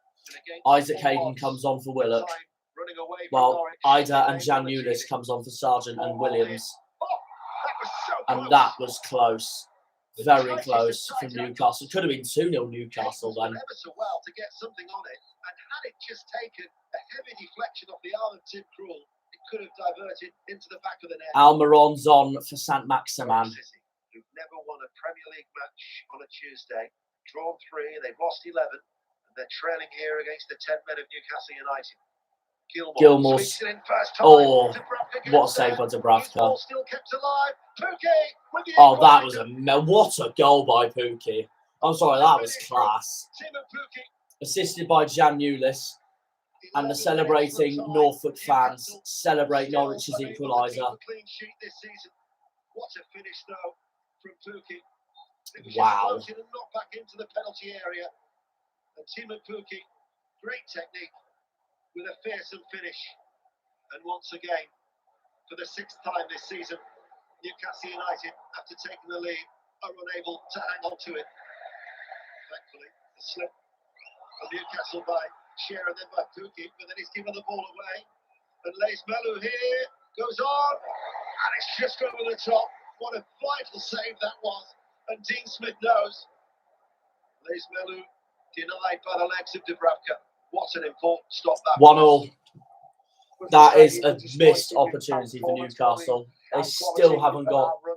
Newcastle still haven't got their first win of the season that they're looking for. What a vital save that was. And Dean Smith knows. Leis Melu denied by the legs of Dubravka. What an important stop that was. We're frustrated, we're disappointed with our performance. Probably our quality of our runs and our ball in the final third wasn't good enough, I suppose. And then you've got the dubious penalty that was given as well. We've taken all responsibility away from the on-pitch official. He's obviously seen that it's touched his arm. He's seen how close proximity he was in. You know, he didn't feel it was unnatural. Let's leave the responsibility to the on-field referee. If it's taking that long, 90 seconds to see whether it's close enough or it's unnatural, pathetic for me. I can't praise the players enough for everything they gave the match tonight. It was the start we didn't want. Going down to 10 men in any game is incredibly difficult. It meant we had to reshuffle and make an early sub. The players gave everything from that moment. I thought the crowd might carry us over the line, but we just couldn't get there. But it's a very heartening performance. I think the players showed a real resilience and the defensive quality that we're going to need for the upcoming matches. Wait, were there any bookings? Apart from Kieran Clark's obvious red card?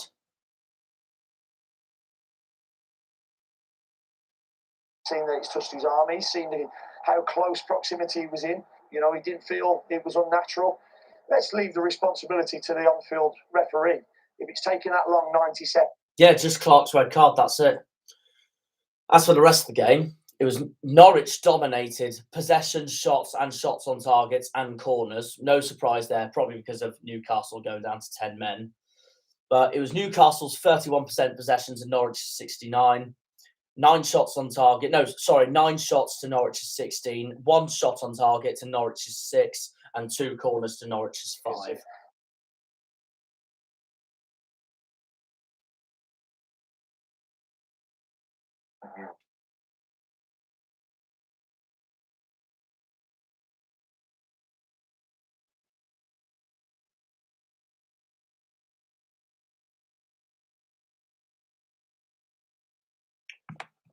3 games to go. Just couldn't get there, but it's a very heartening performance. I think the players showed a real resilience and the defensive quality that we're going to need for the upcoming matches. There's still no wins for Newcastle. The 4th team in Premier League history not to get a victory in the first 14 games. The other 3, as you can see there, were all relegated, and they're up against it. And it doesn't help when you get a player sent off, does it, in the first few minutes? No, it was everything that Newcastle and Eddie Howe didn't want early in the game, 9 minutes. And you know, you can have no complaints about it. I've been there myself. You make a mistake and it's just a natural reaction just to bring the striker down as last man. And it's, you know, because it's so early in the game, it's probably one where it's better to just leave him and back your goalkeeper that, you know, he might save it or you might get back, but it's just a natural reaction. You pull him down and then you regret it instantly because you can have no complaints about it. Sent off many times? Yeah, quite a few. More than goals, probably. Really? You scored one or two important ones, though. I do remember that. Despite that red card, though, Newcastle had a go and got in the lead. They did really well. I was surprised that, Norwich were poor, but this is the penalty.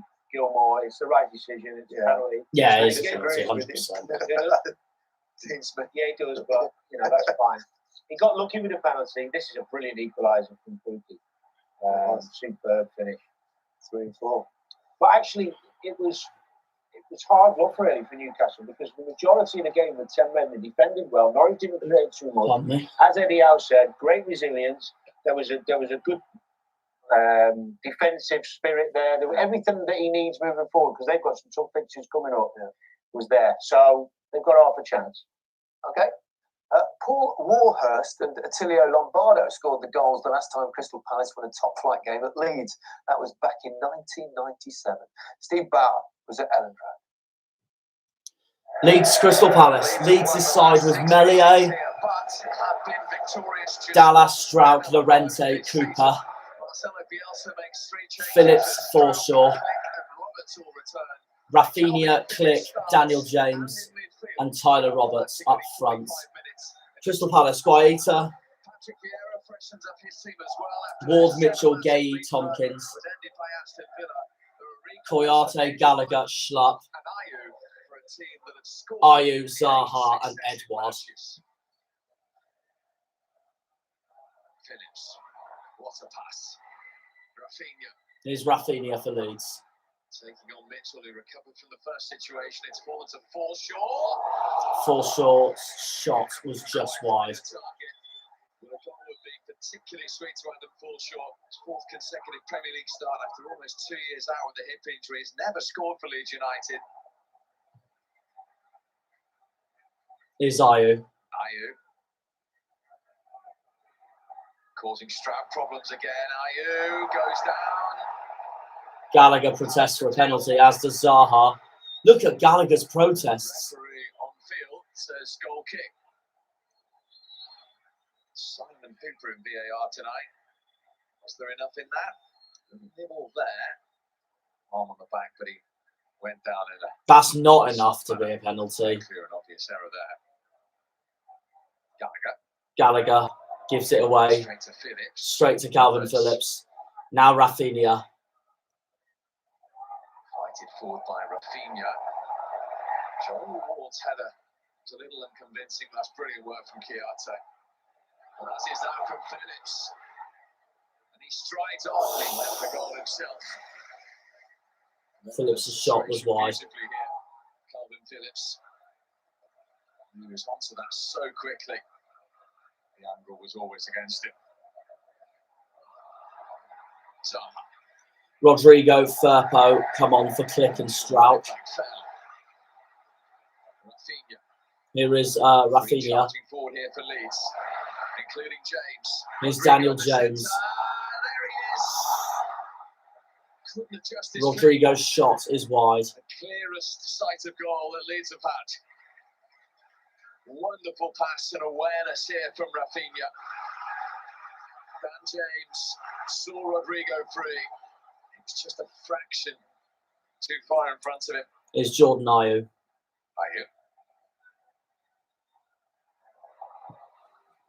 Mitchell, who's up there now. Zaha again. Rafinha looks in need of some attention. Zaha still twisting and turning. That's why he was in so much pain.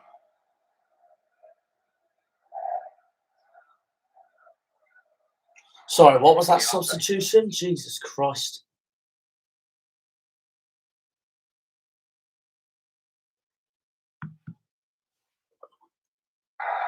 Rafinha looks in need of some attention.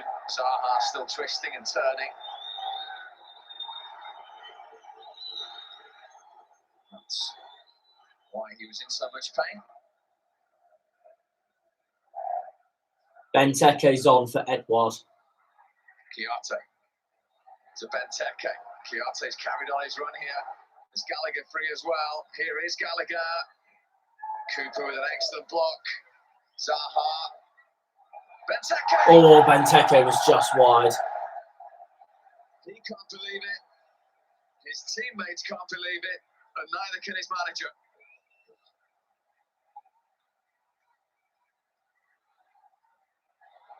Excellent work from Gallagher.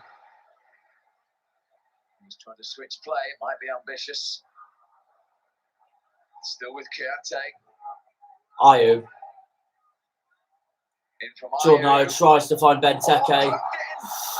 That is an exceptional, vital save there by Melier. Mightily close from Benteke. It wasn't textbook, but it was very nearly effective.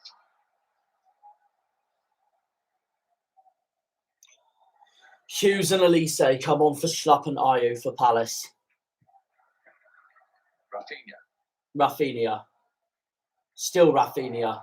Ran straight into Kiate. Phillips. Actually alive here. Roberts. Still Tyler Roberts. Zaha tries to dispossess the other number 11. Lifted in by James. Oh, Ward didn't really make that. That's a Leeds corner. It is a Leeds corner. 5 minutes of stoppage time.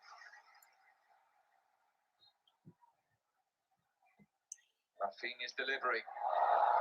Keeper came flying in. Appeals for hands there from the Leeds players. The Leeds players protesting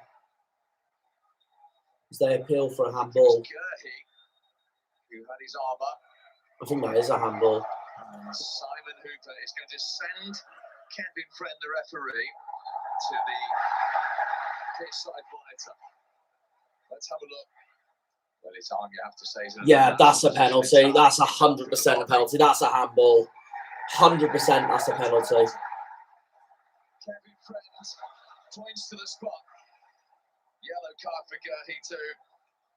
I don't think he can have any complaints. That is 100% a penalty. He just goes on to Gay's hand like that. With an opportunity. And Leeds have the opportunity now to take 3 points. League winner this season. Up against Guaita. And scores. Right at stoppage time, Leeds have successfully converted their last 15 penalties in the Premier League. Rafinha adds on to that. And it ends full time. Leeds 1, Crystal Palace 0. He dispatched it past Guaita. His delayed dive couldn't get anywhere near it. He knows the importance of that. How important has Rafinha been? Bueno, es muy importante. Hoy en el patear ese penal exigía carácter, personalidad, coraje y él lo asumió con muchos de esos recursos.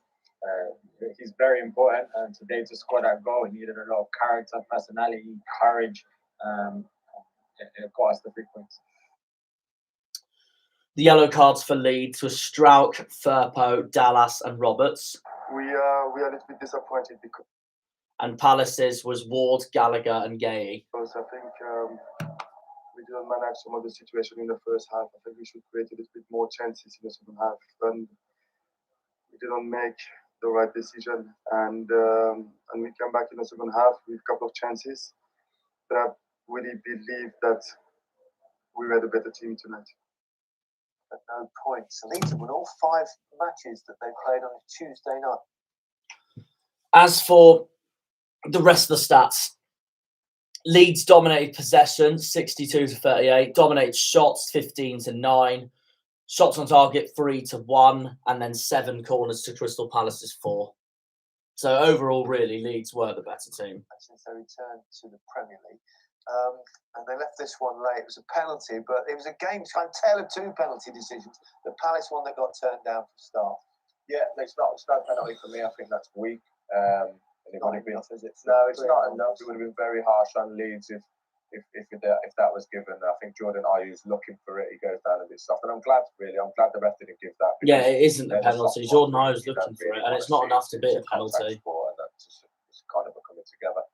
You can't put your hands up now, can you? You can't. This is. This was no debate a penalty. He understands the rules. The players do now, and they've got to be very careful because we're going to see more and more penalties. Super penalty in injury time under pressure. 6 of their 13 goals he's got. He was star of the show. It was a big relief for the Leeds fans. You could see the elation at the end, and a huge win for them in the current scheme of things where they're at in the league. Yeah, it's a little test now for Palace, isn't it? Because they've had a couple of iffy results there. Yeah, I think that's kind of the season they've got with a new manager, kind of a new set of players, and this is where they have to dig in now, going into this Christmas period and try and pick up some points. Okay, thank you very much, Danny. Thank you. Proper debut, wasn't it? Proper match of the day. Well done. Did really well. 8 out of 10 at least, I thought. Before we go, let's see the Premier League table. Chelsea. I won't read out the table yet because there's 2 games I still need to look at. 12-1. Liverpool scored 4 goals for a third successive Premier League game. Bottom club Newcastle have failed to win any of their opening 14 games. Everton are winless in 8. Let's see what the papers have to say. The back pages focus on Liverpool's dominant win at Goodison Park, with the Times calling Everton's performance feeble. The Guardian are also critical, branding it the demolition derby, and say Mohamed Salah led the rout of a sorry Everton side.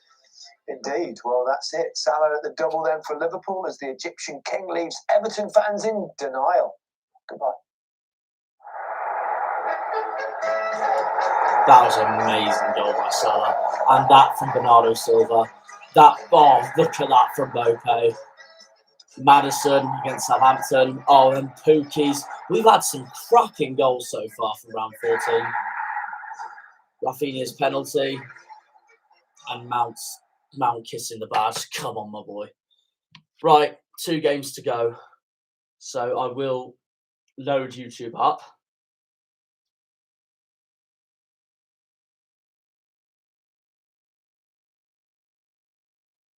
When I can.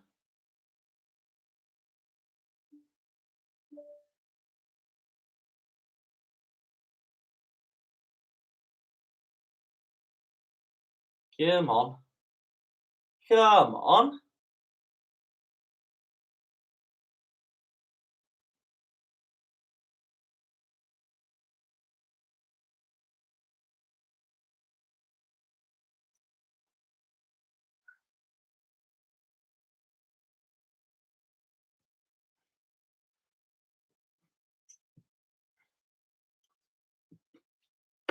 Right. As I've seen Man United Arsenal live with Josh and Sean, that'll be the match I'll do last. So we'll watch Spurs Brentford first. I haven't seen this match yet at all.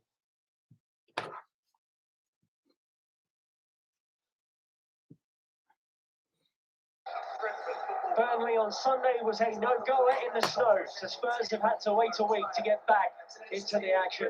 Brentford visit Tottenham Hotspur Stadium, having come here last season for a Carabao Cup semi-final. But today these two sides meet in a top-flight fixture for the very first time. Spurs look to make amends for Mura and build on the Leeds win here. Well, what a sight at Tottenham Hotspur Stadium in support of the Rainbow Laces campaign. It's been seen across the Premier League over the past A London derby. North London versus West London.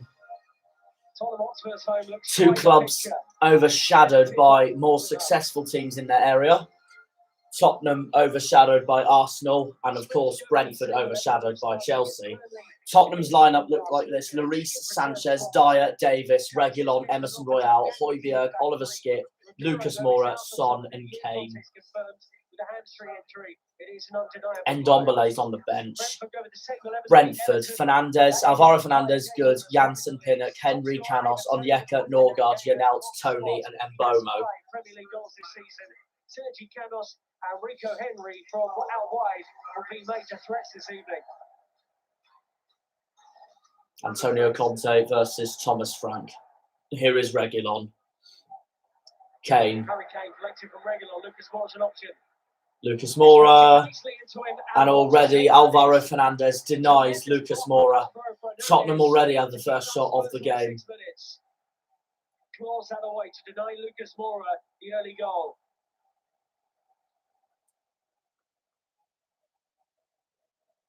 Dyer. Trying to find Reguilon. It's blocked by Sergi Canos. There was someone behind him. Son's corner. Reguilon back to Son. What a great ball. Oh, that's amazing. Ben Davies gives Tottenham the lead. An unlikely scorer. And even an unlikely starting 11 member right now. But, sorry about the adverts. Fuck's sake. And Spurs have the lead. Spurs went short with the Ben corner. Davies, of all people, gives Tottenham the goal-scoring lead. Tighten up to him. And then Davies was in there, but there were some unusual deflections off the ball on its way into the net. Will this go down as his goal? I don't think so. Looks like an own goal. Oh, it looked like an own goal, though, from Sergi Canos at the same time. Yeah, it is an own goal from Sergi Canos. So, Ben Davies doesn't get his goal. Well makes the tackle. The corner. It's a corner to the Bees. Brentford actually playing in yellow in this game, even though their home kit's, of course, red and white. And yet their nickname is of an animal that's yellow and black. By Campos, played by Lucas Moura. Buemo. Davis. Sanchez underneath it. Buemo back in. And Bomo's shot. But it is off target. Haven't really threatened the Spurs goal so far. Brentford's throw. Norgard. They give it away, though. Here's Son. Son's shot denied by Alvaro Fernandez. Still stepping in for David Raya in that Brentford goalkeeping position. Son scored against Brentford here last season.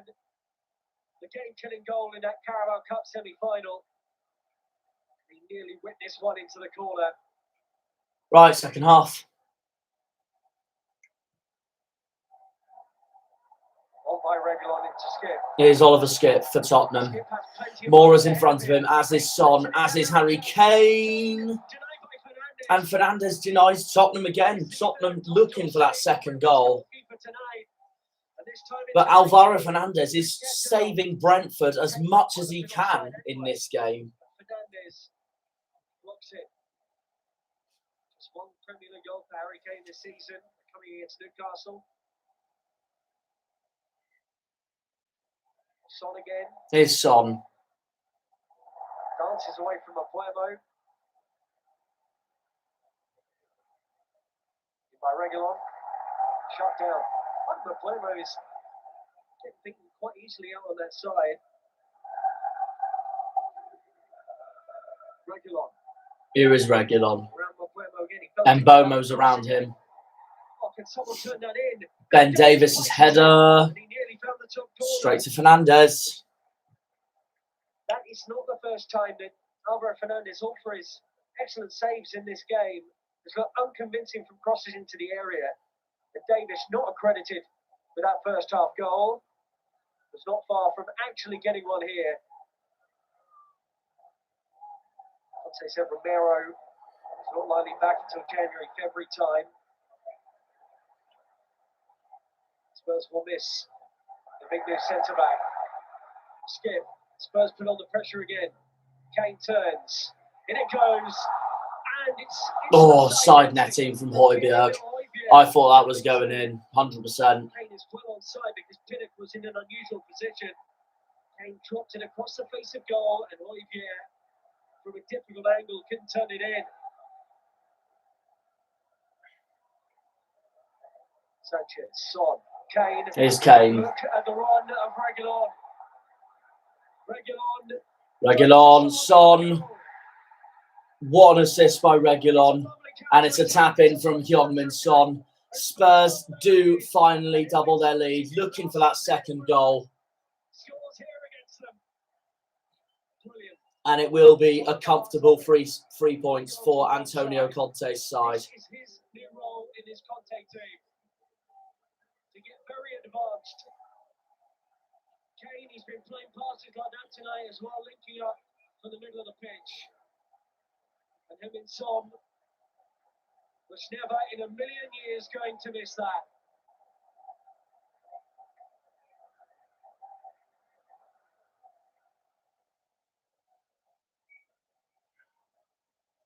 Will Brentford get 2 goals back, though? Norgard. Rico Henry. Back to Norgard. Is Ivan Toney. And denied by Hugo Lloris. To make the save with his feet. It's clever play from Brentford this time. Great ball to Norgard. Whipped it around the Spurs midfield. And then Lloris made the save. Spurs desperate for this clean sheet now. Winks. Højbjerg. Kane's moving and slips in Chapit Tanganga. Fresh legs off the bench. Now Tanganga for Tottenham. Corner Spurs. That's it. Won't get time for it. Antonio Conte won't care. Antonio Conte won't care. They were going to have a corner, but that's not going to happen. Tottenham back to winning ways. Ben Davis in the middle of it. Sergi Canos turned it into the net. But the Hopkins goal in the second half killed it off. Oh man, sorry about that. And they move on. Comfortable win for Tottenham at the end. Alvaro Fernandez tried his best for Brentford though to keep them out, but it's not enough. And full time, it was Tottenham 2, Brentford 0. And let's have a look at the stats. Tottenham had 40. Brentford did well in possession, to be fair. Tottenham had 47% possessions of Brentford's 53, but Tottenham had 11 shots to Brentford's 6 and 6 shots on targets to Brentford's 2, 11 corners to Brentford's 5.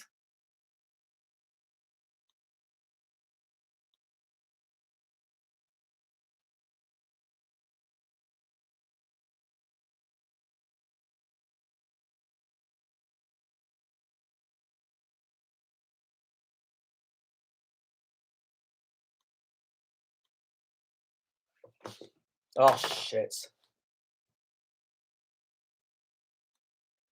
Just bear with me a second, guys.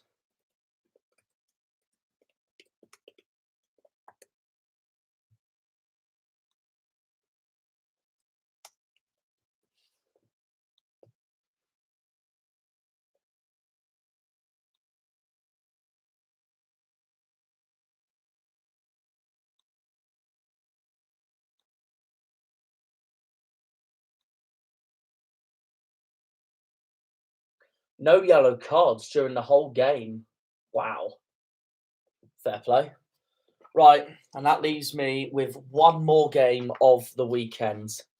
Well, sorry, during the week, actually, as I should say, because it was Tuesday, Wednesday, and Thursday. Round 14 happened. Manchester United versus Arsenal.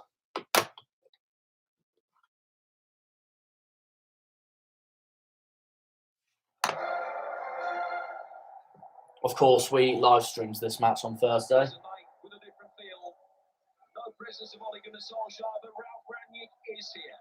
course, Ralph Rangnick was watching this game.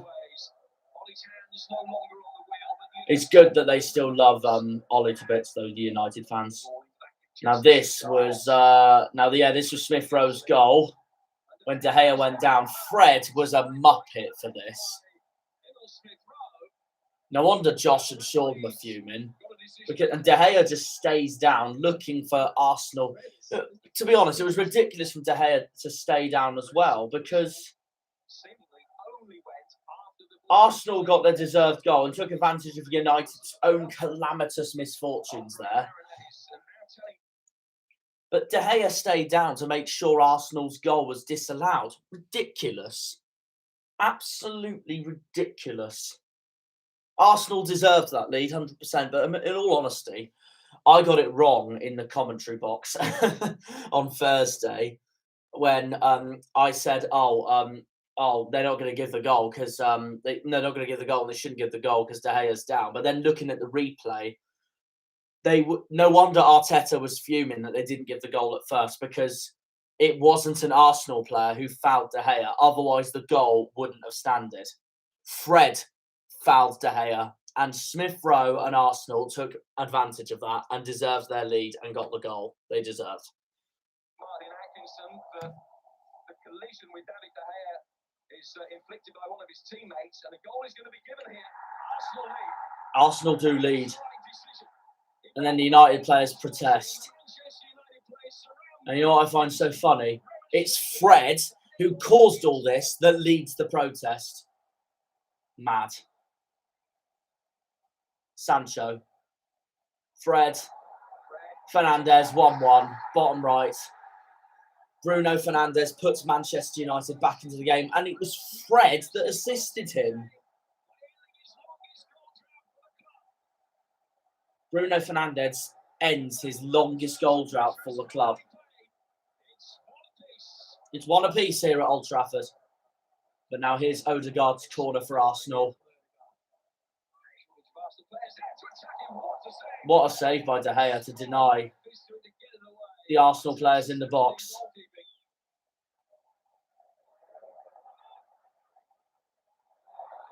Rashford, Ronaldo, bottom left, 2-1. United take the lead, and then you'll get to hear the swoo. You can hear the fans say it already. 2-1 Manchester United, clinical as you like from Cristiano Ronaldo, set up by Rashford. What a play that was by Rashford, though. Martinelli, Odegaard, 2-2. When United took the lead, Arsenal fight straight back. This was just some game of football, I thought. Like I predicted, it would be a sub-game of football. And then Fred goes down and United got the deserved penalty. Although Atkinson originally didn't say penalty, as Fred laughed about it. But no, that was a penalty. That was clumsy by Odegaard, which is a shame. Because I thought Odegaard was one of the best players during the match. I honestly did. And it's obviously Cristiano Ronaldo taking the penalty. Calm as you like. It's 3-2. 801 goals now in Cristiano Ronaldo's career. No wonder he is one of the greatest players of all time. Full time, Manchester United 3, Arsenal 2. And I'm going to be honest, I do have a little bit of sympathy for Arsenal because I thought they had a cracking game once more. But the other news is that Michael Carrick, the win over Arsenal was the perfect night to finish his Manchester United career. He was going to people. We were all thinking, oh, he'll surely stay as assistant manager to Ranić. But no, Carrick has completely left United. And I think what he's going to try and do now is try and take a job as a manager somewhere. So, yeah.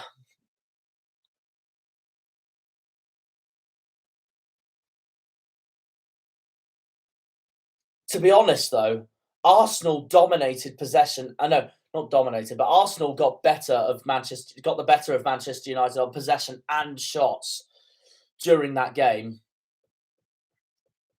And like I said, no, part of me thinks United weren't the better team. I thought they were both as good as each other, but United edged it out with that penalty. I mean, I think, to be honest, I thought a draw was a fair result, but United were the more clinical than Arsenal on the night, and that's why they beat Arsenal. And that's why Arsenal, because if Arsenal won, they would have moved up to 4th in the league ahead of West Ham.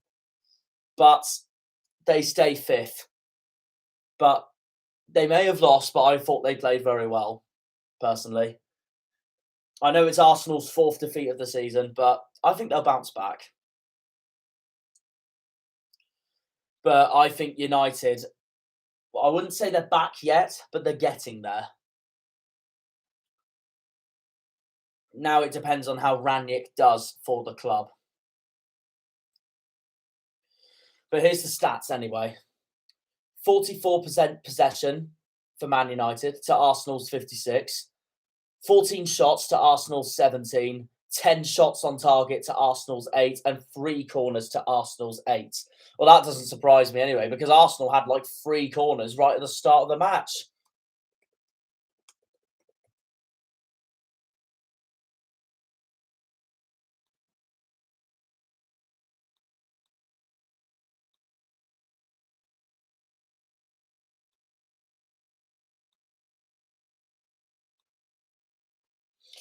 As for the yellow cards, if there were any, I mean, I should know because I watched the bloody game.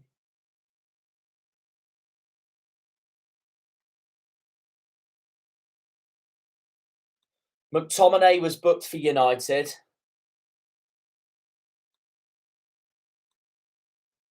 And no one was booked for Arsenal. Only one yellow card during the whole game, and that was by McTominay. So there we have it. That is round 14 for you. So now I'm going to read the table. This is how things stand. Remember, Burnley and Tottenham both have a game in hand after their fixture in round 13 got postponed at Turf Moor due to the poor weather conditions. So that match should happen very, very soon. So this is this table. This is the table as it stands. Bottom is Newcastle on 7. 19th is Norwich on 10. 18th is Burnley on 10. 17th is Watford on 13. Joint 15th are Leeds and Southampton on 15 points. Oh, actually, no. Joint 14th, all three of them, Southampton, Leeds and Everton, all three of them are joint 14th. 15 points minus 7 goal difference. 13th is Aston Villa on 16. 12th is Brentford on 16. 11th is Crystal Palace on 16. 10th is Leicester, 19. 9th is Brighton on 19. Joint 7th are Manchester United and Wolves on 21 points with nothing for goal difference. Actual 0 for goal difference. No negative, no positive for their difference, Man United and Wolves. 6th is Tottenham on 22. 5th is Arsenal on 23. 4th is West Ham on 24. And then there is a 7-point gap between West Ham and Liverpool, who are currently in 3rd spot on 31. 2nd is Manchester City on 32. And at the top, still leading the way, come on, is Chelsea on 33. But I'll tell you what, it is really tight between the top 3 still. Chelsea on 33, Man City on 32, and Liverpool on 31.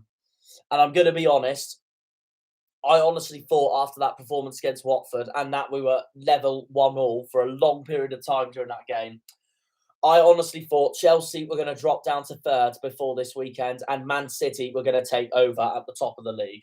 But thankfully, we are still top, and hopefully, touch wood, we will still be top after the game against West Ham today. Because Liverpool have Wolves and Man City have Watford. So we'll see how they go as well. So how did I do for my predictions?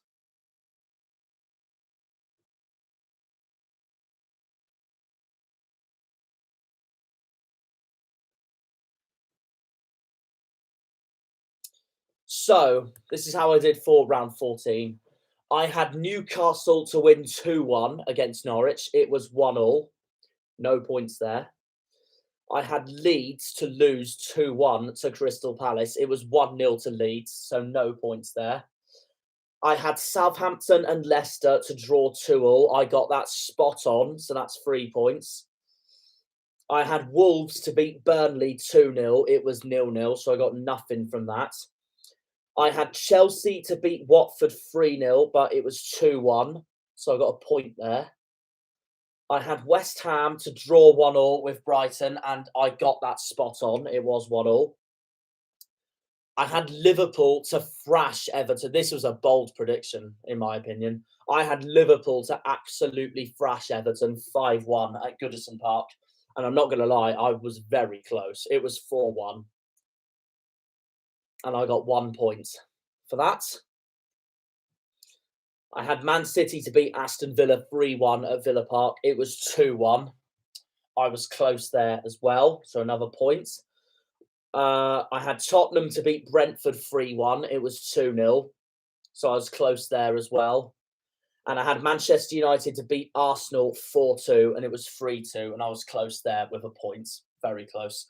So I am now on 81 points overall in total. Like I said, my goal is to get to 100 points, hopefully at the halfway point of the season, round 19, which is Boxing Day. So we'll see what happens. But now I must predict round 15. Right. And the first game, of course, is West Ham versus Chelsea. This is a very hard game. If we play like how we played against Watford, even though we won, I honestly don't think I honestly don't think we're going to win. And I don't want to be pessimistic or anything, but I don't think we're going to win today. I don't think we're going to lose, but I think we're going to get a point. I really think West Ham are going to frustrate us today. I know they got frustrated by Brighton, but West Ham turn up when they play London clubs. Chelsea, Arsenal, Tottenham. They were amazing. They were amazing against Liverpool at home earlier in the season. They still need to play Man City at home. I know they've already played Man City this season, but it was at the Etihad. I honestly think West Ham are going to frustrate us today, and I have gone with a 0-0 draw. I was not going to lie. I was actually thinking West Ham could beat us today, and we could honestly have our second defeat of the season. But I do think we're going to get a point at least. And I have gone with a goalless 0-0 draw. I really think West Ham are going to frustrate us today. So this is going to be a very interesting match. A very interesting match. I'm going to go with 0-0. I'm going to go with 0-0. I honestly think. In fact, I'm going to say the 3 title chasing teams first for this prediction. I think Chelsea are going to draw 0-0 against West Ham. These are some bold predictions, by the way. This is what I'm going to say. I reckon Chelsea are going to drop points. I reckon Liverpool are going to drop points today. And I think Manchester City will go top of the league after this weekend. I think Chelsea will draw 0-0 against West Ham away. I think Liverpool will get a point against Wolves. I honestly think most people are going to say a Liverpool away win, which fair enough, they should in a way. But I know I have faith in Wolves. I honestly do. They're a cracking side to watch, and they could haunt Liverpool. I'm going to go with a 1-1 draw at Molineux. I've gone with Wolves 1, Liverpool 1. But as for Man City, they are playing Watford at Vicarage Road. I think they're going to beat Watford, no problem. I've gone with 3-0 to Manchester City. So yeah, that's my predictions. I have gone with West Ham 0, Chelsea 0, Wolves 1, Liverpool 1, and Watford 0, Manchester City 3. So that's the title chasing teams. And I do think Man City will take over at the front this weekend. But it's tight between Chelsea, Man City and Liverpool. Anything could happen.